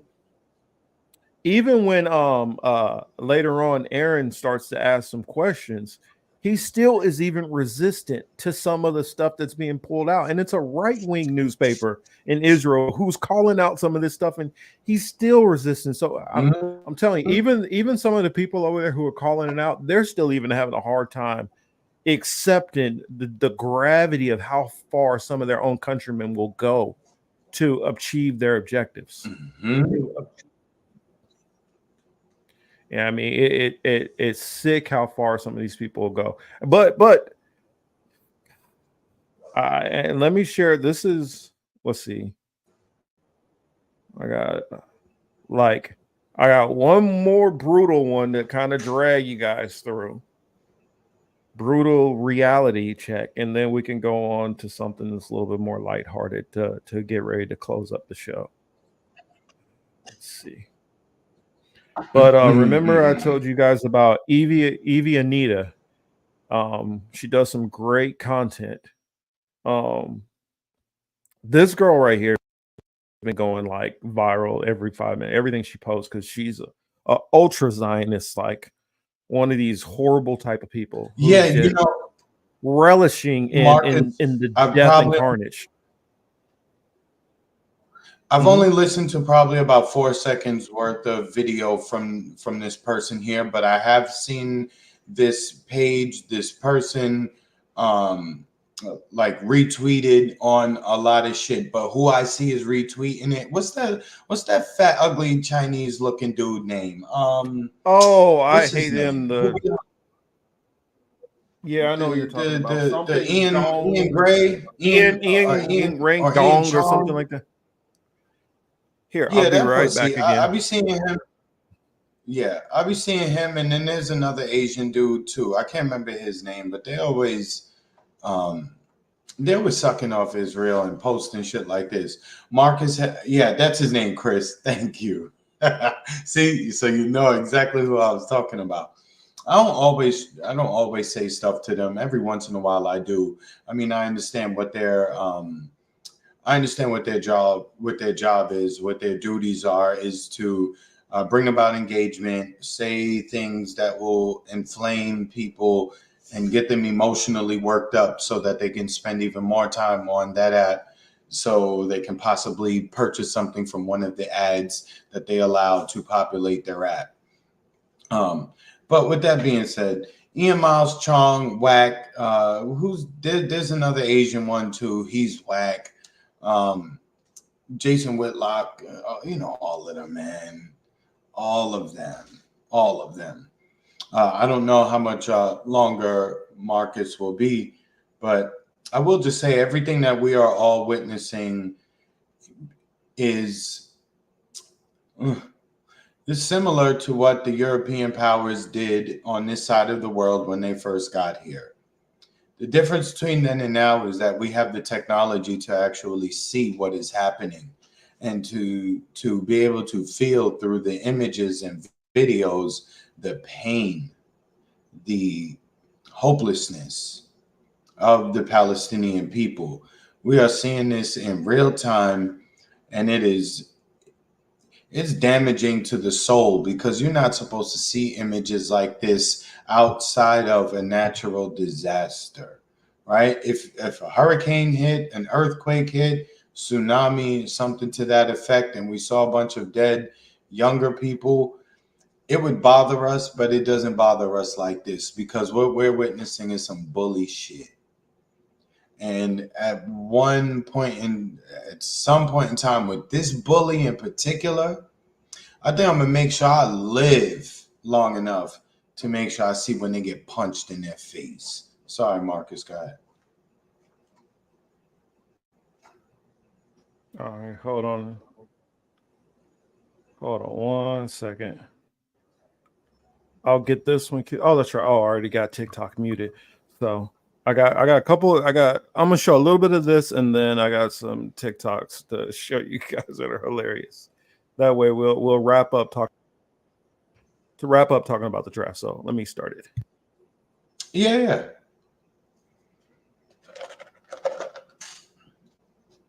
Of Black Lives Matter, you posted this. I'll tell you why I'm posting. I want everyone to know what matters to me, what is heavy on my heart, that I haven't forgotten. I want to use the platform I have to remind people that is evil. I want my Black brothers and sisters to feel supported, seen, and valued. But when over 1,000 Jews were by Hamas within 24 hours, just because they were Jewish, babies, children in their beds and their car seats, old women taken as hostage into Gaza, young women, their corpses paraded around Gaza, people singing and dancing. Look at the stories from today. A woman found with a fetus next to her, still attached to the umbilical cord. Entire families burned to death. This is what you posted. I'm pretty sure we all instinctively know evil when we see it. I am not interested in choosing sides. Why do we Jews get different treatment?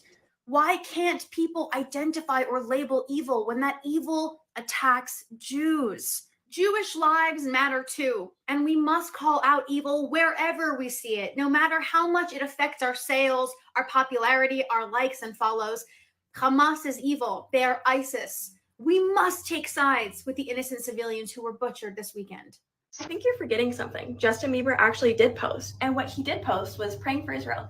What is that in the background? Oh yeah, the Israeli bombings on Gaza, urging Israelis and Zionists to stop using Black Lives Matter, Black struggles to try to justify the murder of Palestinians. First off, it's gross and trains the U.S. police force, which commits heinous acts of violence against Black people daily. Da-da-da. It's what? The IDF. Which is why we see things like End the Deadly Exchange, ending U.S. Israel. Now, they make some good points pushing back against it, but it's something in particular that I wanted to show y'all. Something that's a certain kind of disgusting. So hold on, there it is, about right here. Hold on, let's get it right here and play this part. And I hear sirens, but they're backed up by and flashing lights. You think Gaza has that? No. But now onto the main reason why I'm actually making this video. So I came by this video where this lady was talking about how they have a cinema setup kinda in Israel where they sit and basically watch all of the bombing, the unaliving that they are doing to the Palestinians while they giggle and they watch it as entertainment.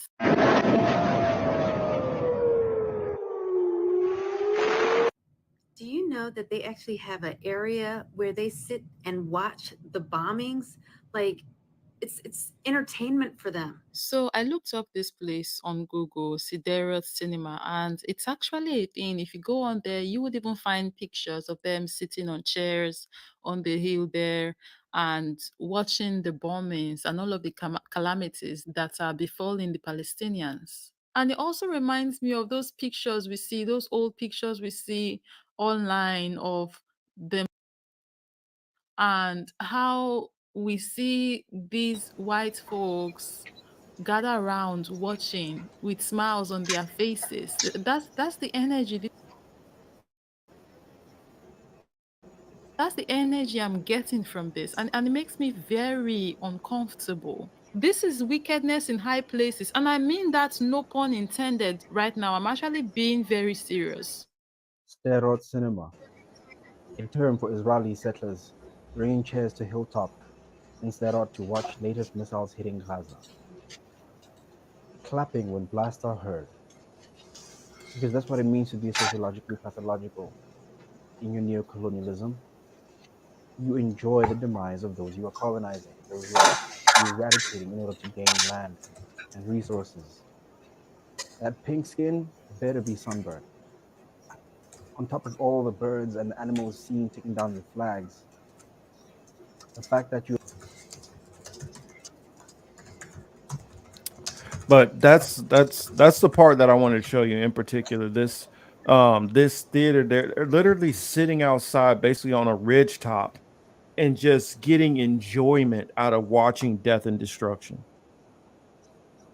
This is what these people are doing. They're literally enjoying this.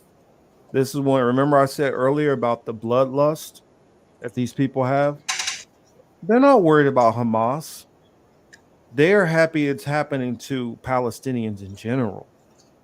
Because in their mind, in their thinking, they believe that all the Palestinians are Amalek, which, going back to let me bring that back up from the beginning. Let's see. Let me find. Dang, Rockfin does not want to let me go back up to that. Let's see. There we go. Now it's going. It goes back up to the first message I got over here.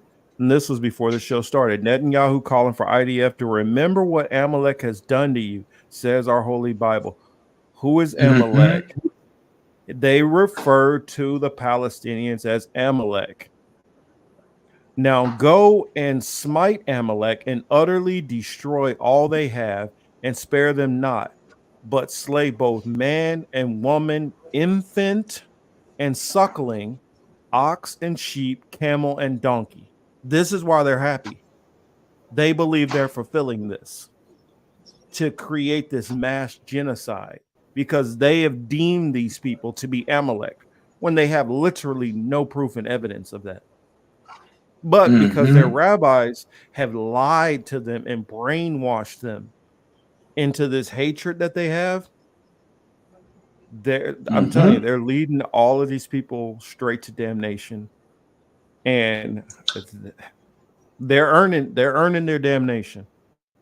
They're earning their damnation right now. You know, again, it's just hard to see people. It's just hard to watch uneven, unfair fights. It's, you know, you just don't. And, you know, to the rest of the Arab world, they must be, you know, this goes to show how limited and how pussy they are as well, because they're looking at it, they're making comments saying how they don't approve, they're cutting ties here, they're not talking here, they're not doing this business deal here. That is about the most that they can do, because they're just sitting around watching and talking good, but they're not doing anything. So again, they're unfortunately on their own. And see, when they do something messed up, and this is something which is part of when I talk about like why people had animosity towards them. You think all of a sudden, granted, there's always going to be some hateful and racist people or whatever, so-called anti-Semitic people. There are always going to be some people who hate you. But when you have the whole entire population feel a disdain for you, there is something that you're doing. Even if the rest of the people don't agree with what's being done to you, there's something that's going on.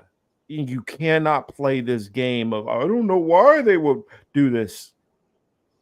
That's like you running back home after you didn't just beat up a whole bunch of people, and then you tell your parents, open the door, and you rush in there real quick and lock the door. Your parents going to ask you, why the hell are all these people chasing you? Mm-hmm. You did something to these people. You did. They ain't just all of these people got a problem with you for no fucking reason. But let's, you know, Marcus, all right. people, yeah. And Marcus, let me just say this. Remember, all this propaganda is brought to you by the people who run Hollywood. They are very good at crafting stories. And don't anybody ever forget that. They are the uber professionals at crafting stories.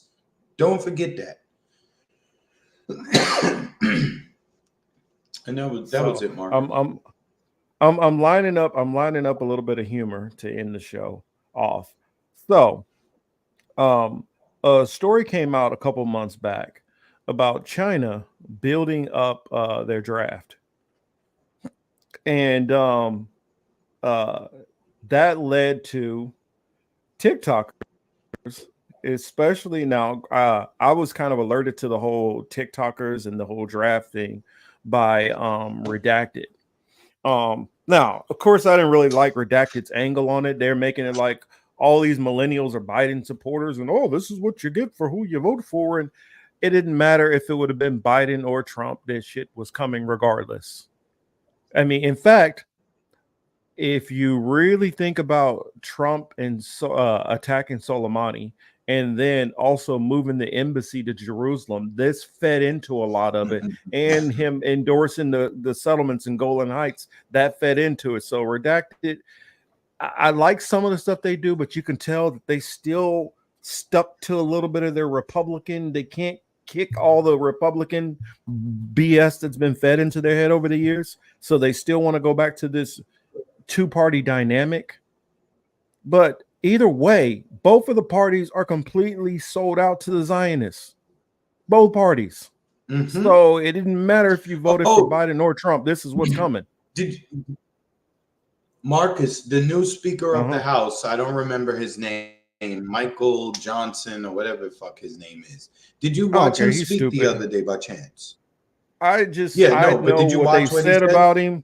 I know what they said about him. I know what his thinking is. So I already know this dude is literally the lawyer for the Creationist Museum.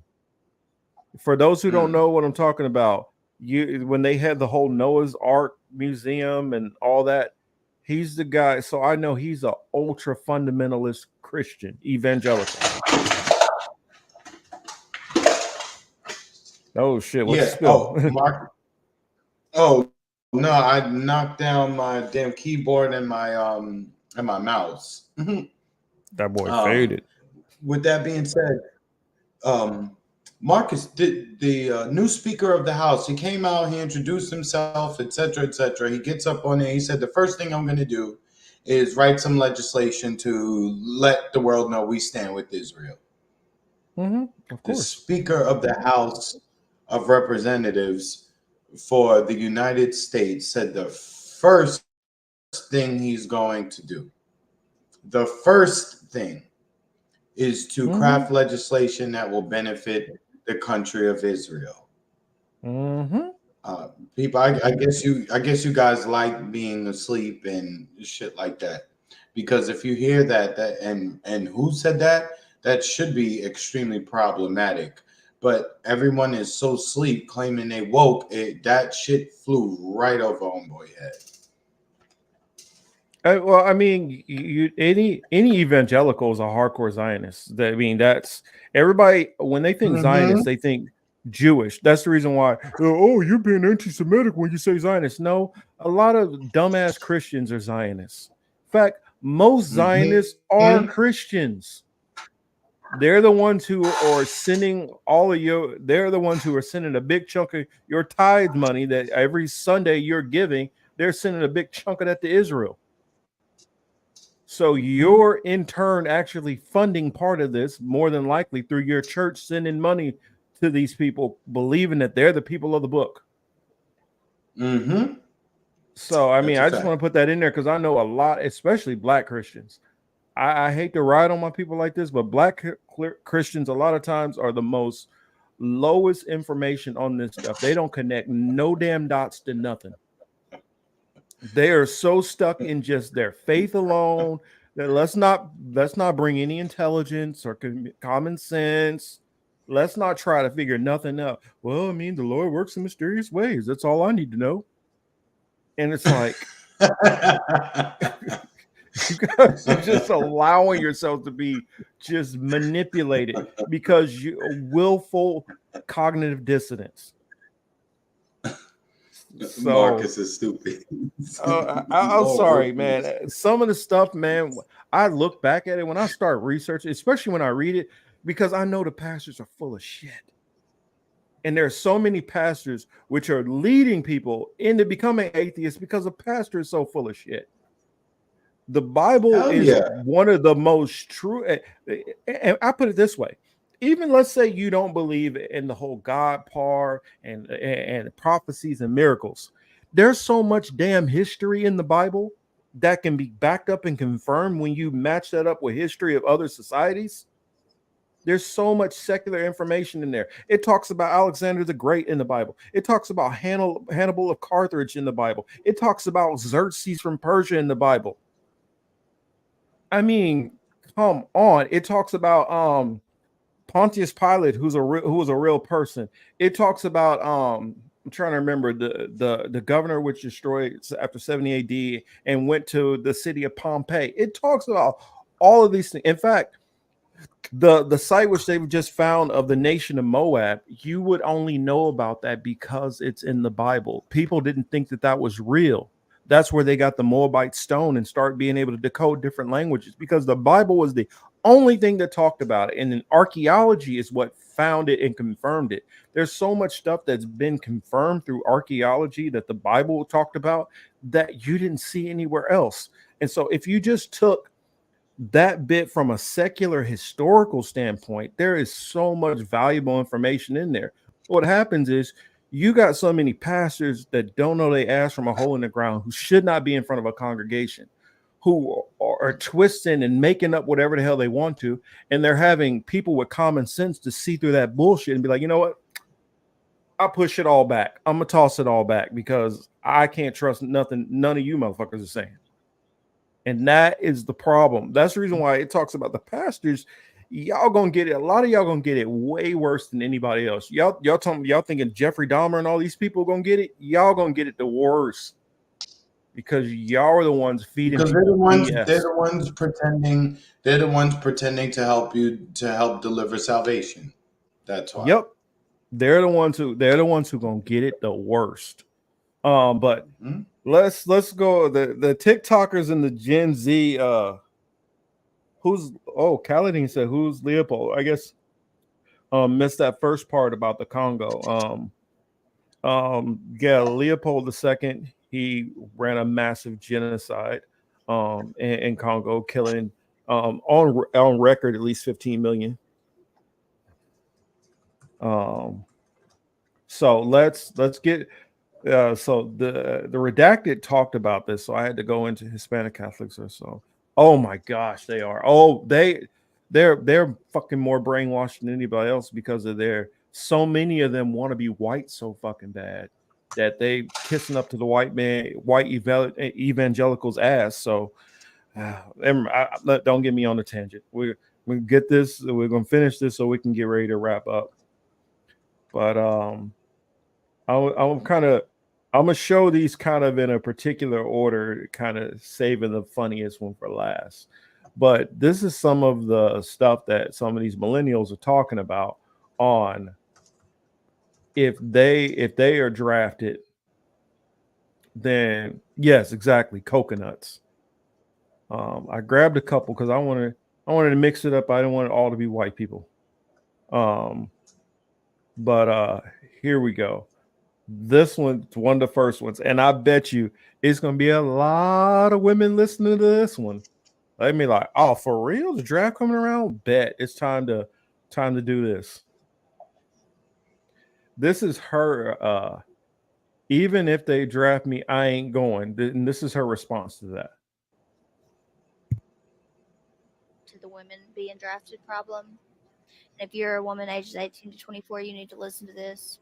And if you haven't heard yet, they're proposing a bill to draft anyone ages 18 to 24, whether you are male or female.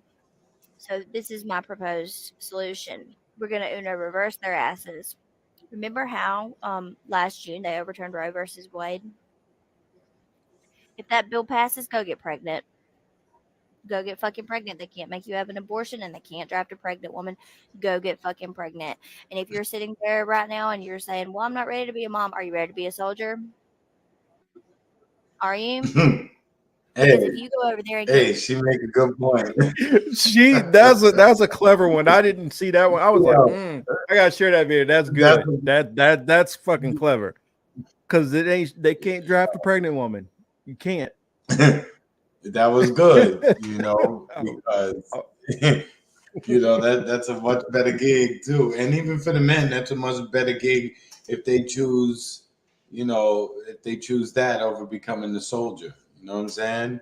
It's better for us. And let's give you the next one. There was another one that this one girl did. She went through all kind of different stuff. I mean, I had a couple of them, but I'm just give you guys a handful of them. It's one that I gotta say for last. I gotta show this one last because it's the funniest one. This is this is one of the more famous ones. So I might as well show you this one. This is, I think they had this one on Redacted.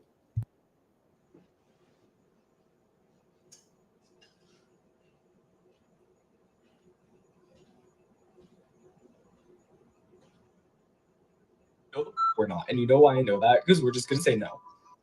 Is everybody saying Gen Z is going to get drafted? Like, no, we're not. And you know why I know that? Because we're just going to say no.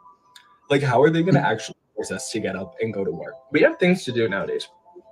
We have to work, be bisexual, eat hot pepper, lie. And we're also, like, really mentally ill. We have like 6 of these. And finally, like, guns are, like, so tacky. Like, can you imagine just, like, pulling up with a gun? Like, that is so embarrassing. Like, what is this, the Revolutionary War? No. Like, let's just chat. It's not going to happen. Don't worry. Shouldn't worry. I don't know. I did the legal research, and I don't think you're going to like what I found out. Current law says that all Gen Z males must register for the draft. If Congress passes a law that authorizes war in the draft, then selected Zoomers must go to war unless they have conscientious objector status. Now, that's really hard to get. So if you don't have CO status and you still refuse to go to war, then you face up to 5 years in prison and up to $250,000 in fines. So it is not legal for Gen Z to refuse to go to war. I'm Ian Corzine, and that's my take. So that was he's like, that's just so tacky. We're not going. Okay, all right. Think it's gonna work that way. Think it's gonna work. No, I found the most cringe ones. That was one of them. Let's see. Yeah, I found a bunch of cringe ones. Oh, this one had me rolling. This one was funny. Is it that one? I think it is. Yes. Hold on. Do I have the right one? Because I have like an order of ones. Oh, wait a minute. I didn't click that one. Hold on. I had to click this other one and bring it up. Give me a sec. I don't know how I skipped over that one.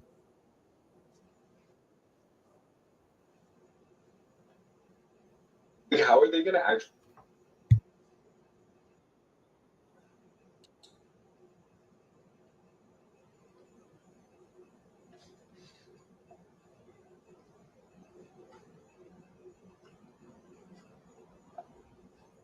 Actually force us to get up and go to work. Oh, you'll just go to jail. Okay, so 5 years of rent-free living, free food, and no responsibilities versus being immediately obliterated by an AK-47 the moment I step foot on that battlefield. And that's if they can catch me, because you think this draft occurs, I'm headed for the hills, baby. I know a place. It has everything I could possibly need except for electricity and cell service, which is going to be perfect because you won't be able to find me. Do I look like somebody who the authorities are going to be chasing after, hunting down because they need me? They need me to grab an assault weapon and go try to like save people's lives. Are you kidding me? Talk about a liability. Go find those people who are so like pro Second Amendment and wear like freaking American flag thongs and all that shit. Like, go find them. They have a concealed carry anyway. They know what they're doing. They've done the classes. Go find them. You don't want me fighting for this country. I promise you that. And you know it's true. Like, how are they going to actually force us to get up? What'd you think of that one?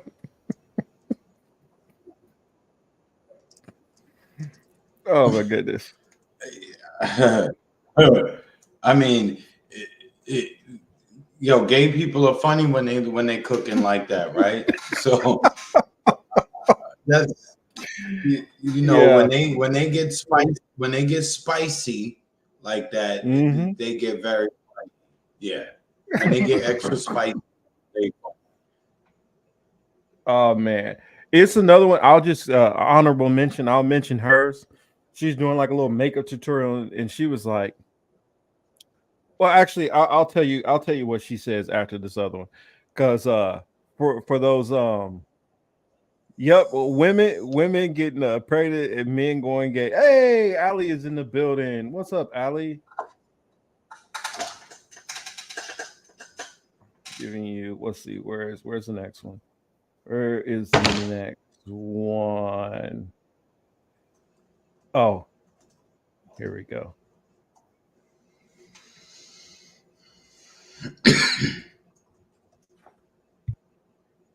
What do you mean that I'm being drafted? Drafted to what? Sir, you are being drafted to the U.S. military today. To the United States military? The United States military? The U.S. military, we need to have you checked my file? Did you check in? I was born in the 1900s. Okay? I don't think you are. No, I'm 28 years old. I'm 28. Sir, I'm 28 years old. I understand. I'm too old. Okay, look, I can't do it. 25-years-olds don't want to join. Our recruitment numbers are too low. Listen, look, I get everything you guys have going on. It's not my fault you guys don't know how to promote the United States military to not look terrible, okay? I am 28 years old. That means when I get up too fast, I get lightheaded, okay? When I sneeze too hard, my back hurts. Go get those 18 to 25-year-olds and do what you got to do. Sir, we can't, okay? They're either too depressed to fight or they're getting sturdy in the battlefield. I'm not running out in the desert carrying 100 pounds, okay? I'm not running and gunning, trying to dodge bullets. I'm too old. I'll die right before I even get there. I'll die in training. Okay, then no, you it won't jail. work. How about that? Put me in jail. Put me in jail. Put me in jail. Whoa. So he's like, yeah, go ahead. Put me in jail. Put me in jail. But this one lady, she made a good point. Aren't our jails already overcrowded? So if our jails are already overcrowded, what you gonna do with this major influx of people who you gonna try to throw in jail all of a sudden? Oh, they build more jails. Yeah, it's gonna take them a while to build all them jails, though. I honestly think it's gonna be a lot of people heading south of the border because if you're smart, don't go to Canada because Canada is gonna be involved in it. So Canada might make you join up there or ship you back. And you know what? Canada only has like 73 people. And Marcus, Canada only has like 73 people. You know what I'm saying? So it's not going to affect them. Kaladin says, It's probably a dumb question, but is TikTok a good thing? U.S. government says no. U.S. government don't like TikTok because TikTok literally there. Okay, there's different avenues of TikTok. You got TikTok where it's over the top, way out there, crazy people conspiracies. You got TikTok where it's just a bunch of people selling shit. You got TikTok where you got a bunch of talented people on there where it's actually interesting to see talent. And then you got a part of TikTok where they drop in some knowledge that you are not going to hardly hear anywhere else. And so there's all those different aspects. Ali says the government right now definitely likes TikTok. Oh yeah, they're not a fan of TikTok right now. Marcus, Well, yes and no. about Yes and no. The Biden, because you got the heavy amount of Trump supporters and a heavy amount of Biden supporters. But Marcus, here's my thing. The Democrats and liberals are saying that TikTok is dangerous. We need to ban it because of the quote Chinese, right? Everyone is voluntarily sharing all of their private fucking information on the app anyway. China don't need to even have a back door into this. They're gonna have a back door into what? To see everything that they're gonna see when they walk into the unlocked front door. You're not leaving anything. Hold on, they're not leaving anything to the imagination. Whether it's your body, your opinions, your photos, your family, there's nothing there. So what does China really have to do to be getting this information? We are voluntarily giving it to them. You go on Facebook, you find out about people's fucking relationships because they think that they're supposed to run to the internet anytime somebody don't want them. You understand? Like they're giving all of this up. So the way that the United States government talks about TikTok again is one of those things where it's like I'm supposed to be scared because now potentially China has my information versus the United States government having my information. But let me tell you, as an American, the only people who fuck with me are Americans. They don't be the Chinese nationals. I don't got no problems with them people. They don't do nothing. Chinese people don't do nothing. The Chinese, my General Tso's chicken. Also, what the hell is the Chinese going to do with your information that American companies ain't already doing? What could they do? Okay, try to sell you some extra shit. The reason why lot of and if you notice, the people who are complaining about TikTok the most are Republicans, are Trumpers. And you know why they don't like it? Is because TikTok was a major thorn in the side of Trump. That's why. Because Biden has invested so much money into his TikTok army to spread propaganda.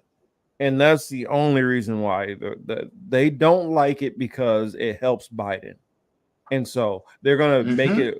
They got to find a boogeyman. They can't just say that. So they say, "Oh, it's China," because for Republicans, the biggest thing that they're worried about more than anything, they claim, is China. China and they even use China to say that, oh, well, we need to close the border because actually you got Russians and Chinese who are coming across the border.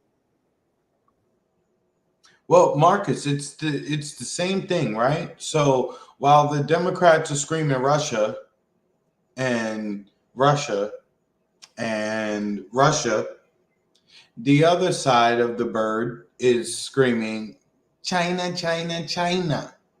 You know, it's the wackish. It's so dumb.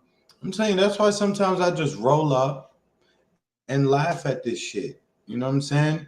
And which, Marcus, I've got some games. I got 2 more games to coach in the morning. So, I'm already running like past my time. I got to be on the road early. I got one more for you. One more for you. Yeah. Not 9 seconds long. Yes, I did look up that. I still got to finish it though. I didn't have time to go all the way through the 10 cent, but I definitely got to get back on it. Very interesting. We could do that next week. You know what? That's a good idea. We should talk about that next week. Good looking out, cuz. Oh, here it is. This is the last video for you. Make sure you You hold your chicken nuggets on this one.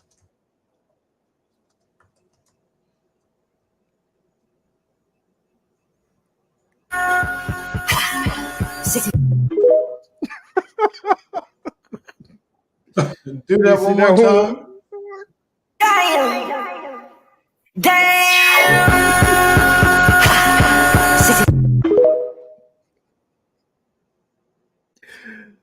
Oh boy.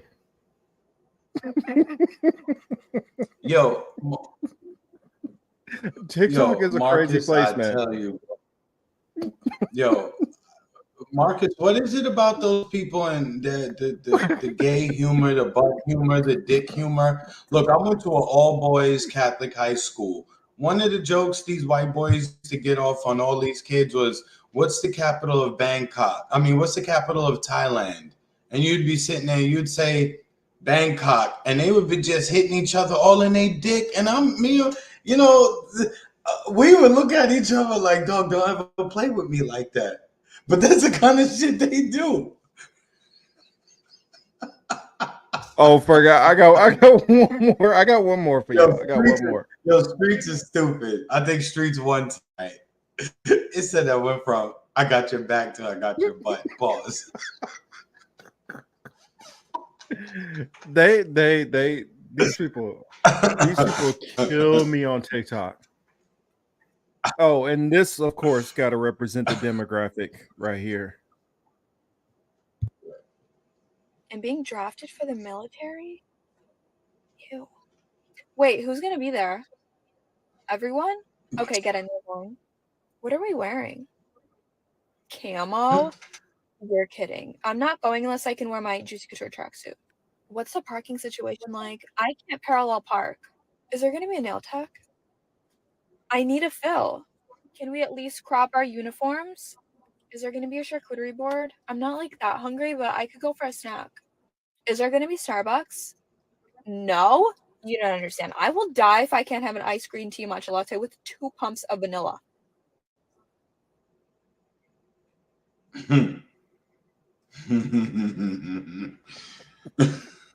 I had to put one in because that's a big part of Gen Z right there. I had to put that in there.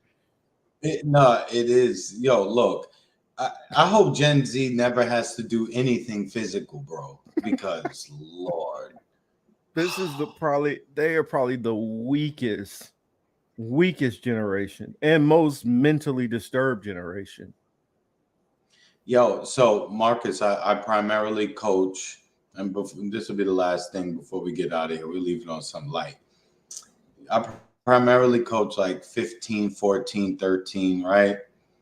Dog, when I tell you these kids are internet baby shit soft. These kids are internet baby shit soft. I can't even speak about it because this shit is so real. They have tourneys. I can't even say they're the opposite of us, because the opposite would just mean that maybe they just like to do the stuff we like to do at a different time of the day. No, they don't like to do nothing we do at all. No. Except maybe like play the video games. But for us, video games, we weren't talking to each other on the headset and shit like that. So it's a total different thing. Yo, they are, Marcus. I suggest everybody go volunteer or something at a school. Go do something where you have to deal with people who are between the ages of 13 and 18 years old. I manage some Gen Z kids at work and they kill me too. No, honestly, I promise you, just find some way. To those of you who don't spend any time around young people, find a way to do it. Volunteer somewhere. Take a look at them, because then you will see what the hell we be saying.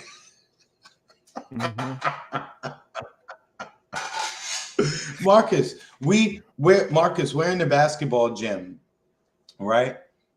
You would think you would want to come into the gym ready. when I tell you that 90 some odd % of these kids show up to the gym in their Crocs, what? They got me feeling like what's his name? Mr. Wilson from Dennis the Menace. I'm like, yo, y'all coming to the gym? I don't want to see no fucking Crocs. Y'all better have on your damn sneakers. But it's that But generation. remember, well, we saw that transition though. We saw the transition before that. Remember the whole I need to have my slides on. We saw that was the transition, because all we were doing, we were switching from a pair of tennis shoes to the game now shoes. it's the Crocs. It's all of them.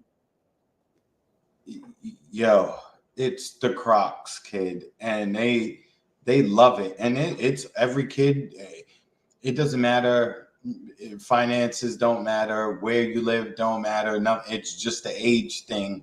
They all do it. And I was sitting there feeling like the old man yelling at the fucking sky, like, yo, we're in the gym. Put your sneakers on. You know, you're supposed to be ready. That's part of your being ready. What if I was to say, yo, I need you right now. And you got to go tell me, hold on, coach, I got to go put on my sneakers over some Crocs. Yeah, I've been looking at some of the, a lot of the time it's the teen moms that show up to the game, right? I mean, there's a fair amount of dads that show up, but with the, y'all be safe. Oh, okay, streets, peace out. Marcus, the Hey, dads are cool. For the most part, the fathers are cool. They'll let you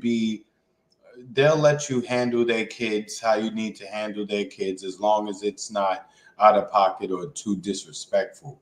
Yo, the mothers, oh my God, they want baby their fucking sons until they, oh my God. They'll tell us as coaches, yeah, toughen them up. We start toughening them up. They come and rub little Sean back. Oh, it's okay, baby. Oh, yeah, it's a very interesting thing to watch. This next generation, they internet different. I'm so glad we're not internet. Our parents used to watch the coaches literally cuss us the hell out and be like, "You better listen to your coach." I remember coaches grab me by the face mask, yanking about this close. Yes. God damn it, you stupid motherfucker. You better do what the fuck I say, or I'm yanking your ass off the field. Except Marcus, they had your face like this. Yeah, neck all twisted up and shit. You mean all like this. All right, coach. Let me go, dog. Yeah, you're starting to hurt me. Like, they would tell you shit like, you missed this fucking block, I'm gonna burn you with a fucking cigarette. Like shit like that, they would tell you, and you would be like, "Well, I don't want to get burned with no cigarette." Remember? So, you ever have 3-a-days? Oh man, yes, we did for one summer. Out there running till you're puking over and over. Yeah, that's what made me play basketball. I had 3 days with football out in the hot ass sun. No, I'm saying that's what made me play basketball was 3 days in football in July. And I was like, yo, what are we doing here? This makes no sense. You know what? Let me take these shoulder pads and go trade it in for a jersey. And that's what I did. I was like, nah, I remember my coach, his little joke he used to say all the time is he would say, how many feet are in a mile? 5,280. All right, count them out. Oh, that means bitch get running. Yes. I remember times I'm in full pads because like it's not like the NFL where they just get to wear like you just wear your shoulder pads and your helmet. Nah, it was full every pad, even your tailbone pad. And if a ball like a football went over the fence, you're climbing a fence in football pads. You know how hard that is with cleats on and shit. Marcus, when we fucked up in football practice, coach used to make us run 70-yard wind sprints in full pads, helmet and everything. 70 yards wind sprint. This is at the end of practice, right? When we've done grass drills, we've practiced plays, we've gone through all these drills. Now you run 70 yards. Like, dog, you don't want to get into what we used to do Yeah, for man. wrestling. Yeah, You don't basketball even was wa- cool. What we did for wrestling, you don't even want to Oh mess no, with that. no, that sounds that I mean, sounds traumatic, and I'll leave that to you. wrestling, like I can my cousin, he could tell you, like, Ladarius, you remember at Washington where that one hallway that was right behind the small gym. No, it was behind the main gym. They would lock the stairwell, not lock the stairwells, but they would close the stairwells. And it was right above like the furnace area. They would turn that up and in that one hallway make it super hot in there. Now we're already wearing like full sweats and sometimes 2 pairs of sweats, and we're just running up and down this super hot, steaming hot stairwell. And then duck walk, crab walks. I mean, we would run like 3 or 4 miles before we even start doing anything. That's how we started out practice. That's just the beginning. That's warm up. Yeah, and then I remember like times you couldn't make weight. You're literally running in a gym with chewing gum, like spitting into a cup to try to cut those last couple of pounds. I mean, wrestling was insane compared to any other sports. Mm-hmm. Well, funny, they asked man.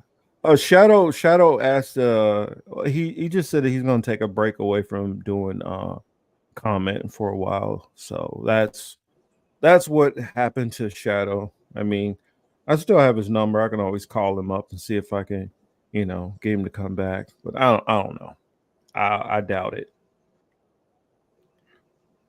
But yeah, Mhm. I mean, all my sports stories, I could go on and on and on. Oh yeah, we Ladarius, got if you want to come on next week with us and talk about that story, yeah, let me know and I'll definitely send you the link, cuz. And and Ali, I know shoot, I guess I froze up. Yo, Hopefully Marcus, y'all can still hear me. I know Marcus, she's an excellent researcher. If she want to hop on next week, more than welcome to. Marcus Alley showed up 3 weeks in a row, right? Mm-hmm. So that would be the 29th, the 22nd, and then what would that be? The 15th.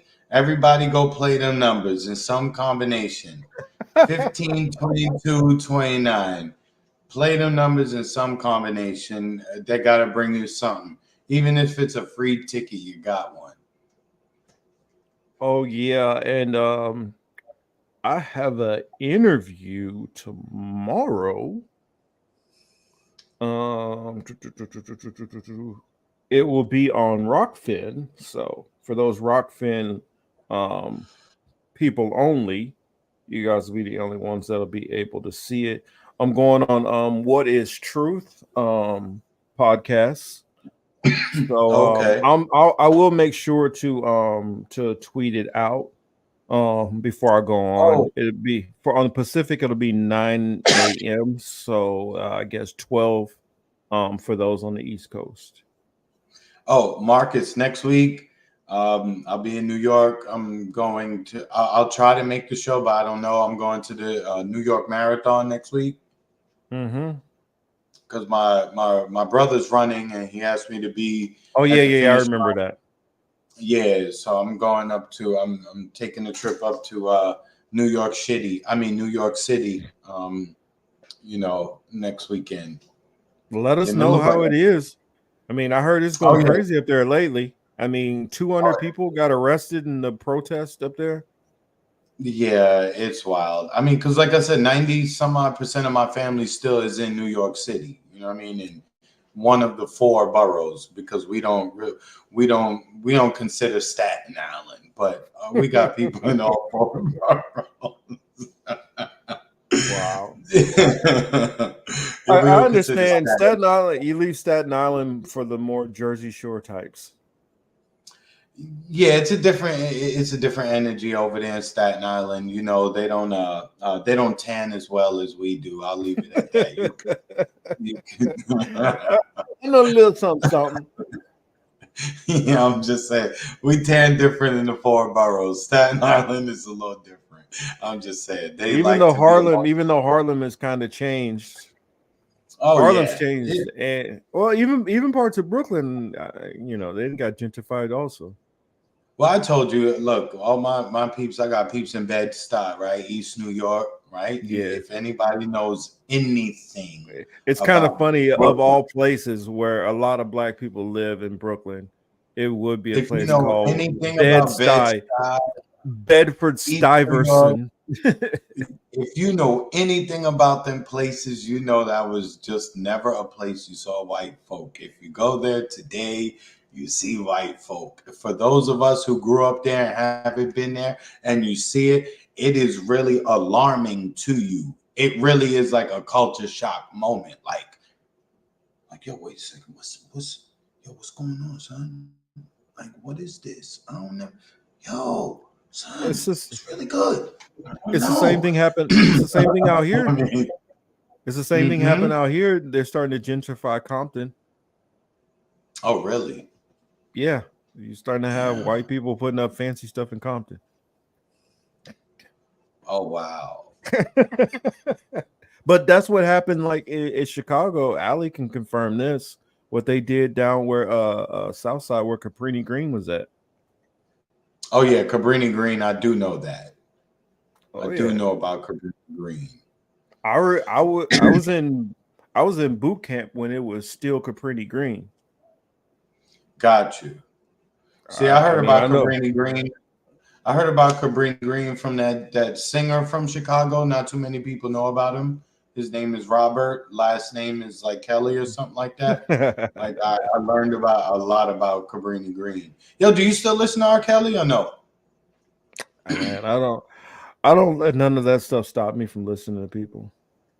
Oh, okay. No, I feel you. Like yeah. Nah, especially when I think a lot of this stuff be setups anyway.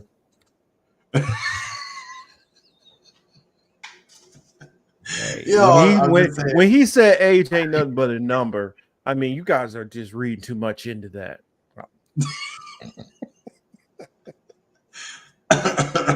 Look, I'm just gonna say, like, some of his catalog comes in handy, and it helps it helps hypnotize people. It's like a drug, you know what I'm saying? So, oh look, he said Chocolate Factory. See, look, he know, and we all know.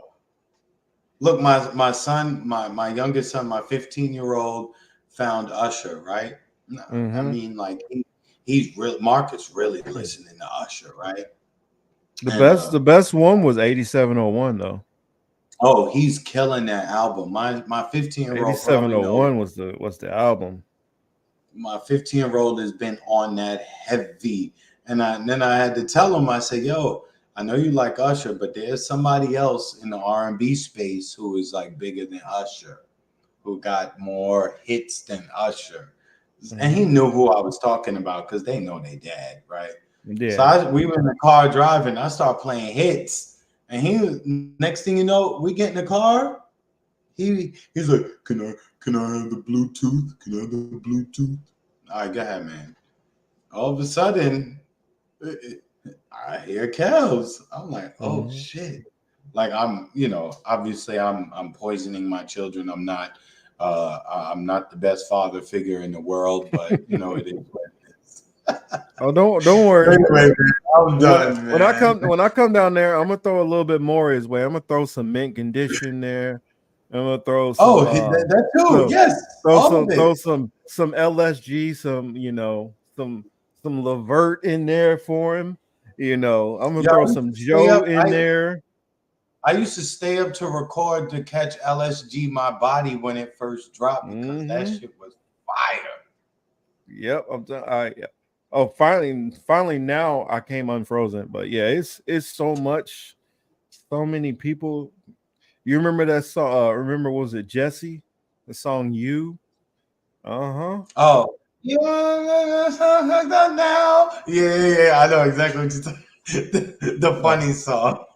Throw him some. What is it? can't remember the name right now. Some H Town in there. I don't know. I'm throwing him a little bit. I'm throwing a little something. Oh, You know, look, having so I'm into music. Confessions You went know? in too. Yeah, definitely. Oh, I mean, it's man. My But repertoire for music is so wide.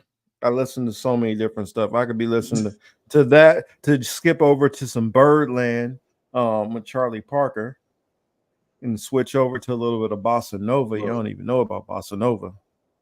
of course. Look, Chris H said Chrissy the cartoon based off his like a product. Oh, I really am.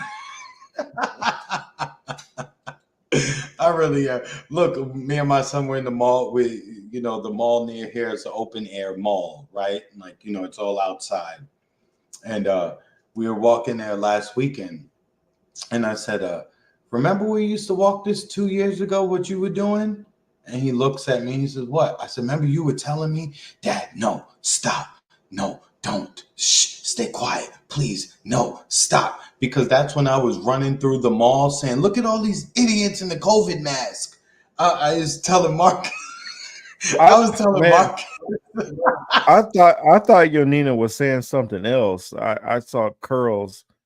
I thought thinking the music we talking about, hey, my mind was going other places, man. I'm gonna stop. Oh, I see. But no, we were walking through the mall and Marcus, me and him were laughing. I was like, yo, you were like 12 years old, 13, begging me to stop going off because I would say, yo, we're outside and look at all these numbskulls and nincompoops and idiots in masks as we walk outside. And, he would just be pulling on my shoulder, pulling on my pocket, my jacket, my hoodie, my pants, something like that. Chill, stop, please. But, now he looks back on it and he laughs.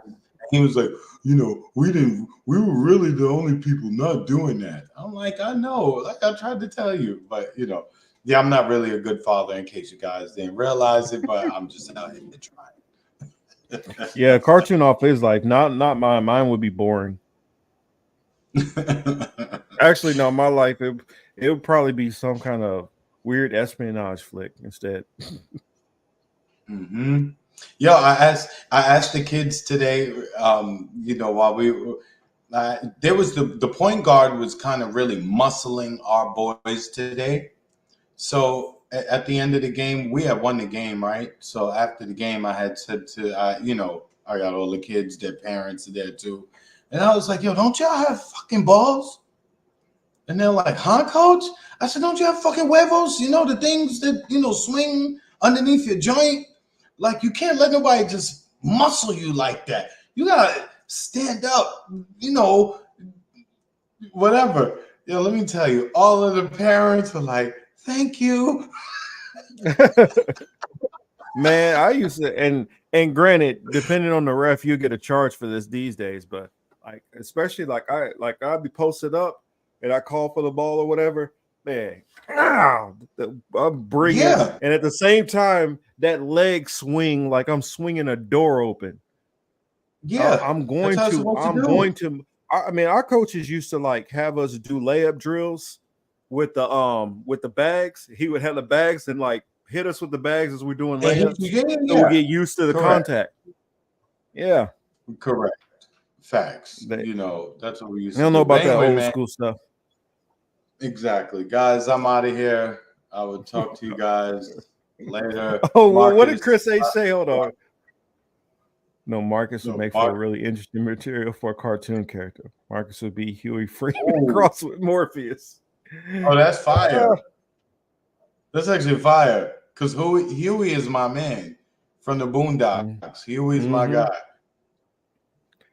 Yeah. And then obviously Morpheus obviously is everybody's dude. But guys, we out of here.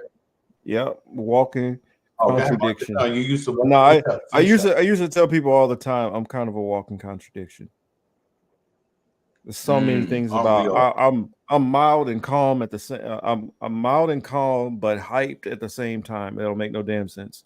But On that note, yes, we will take off. So glad to have y'all in here. And my cousin gets the last word. Peace.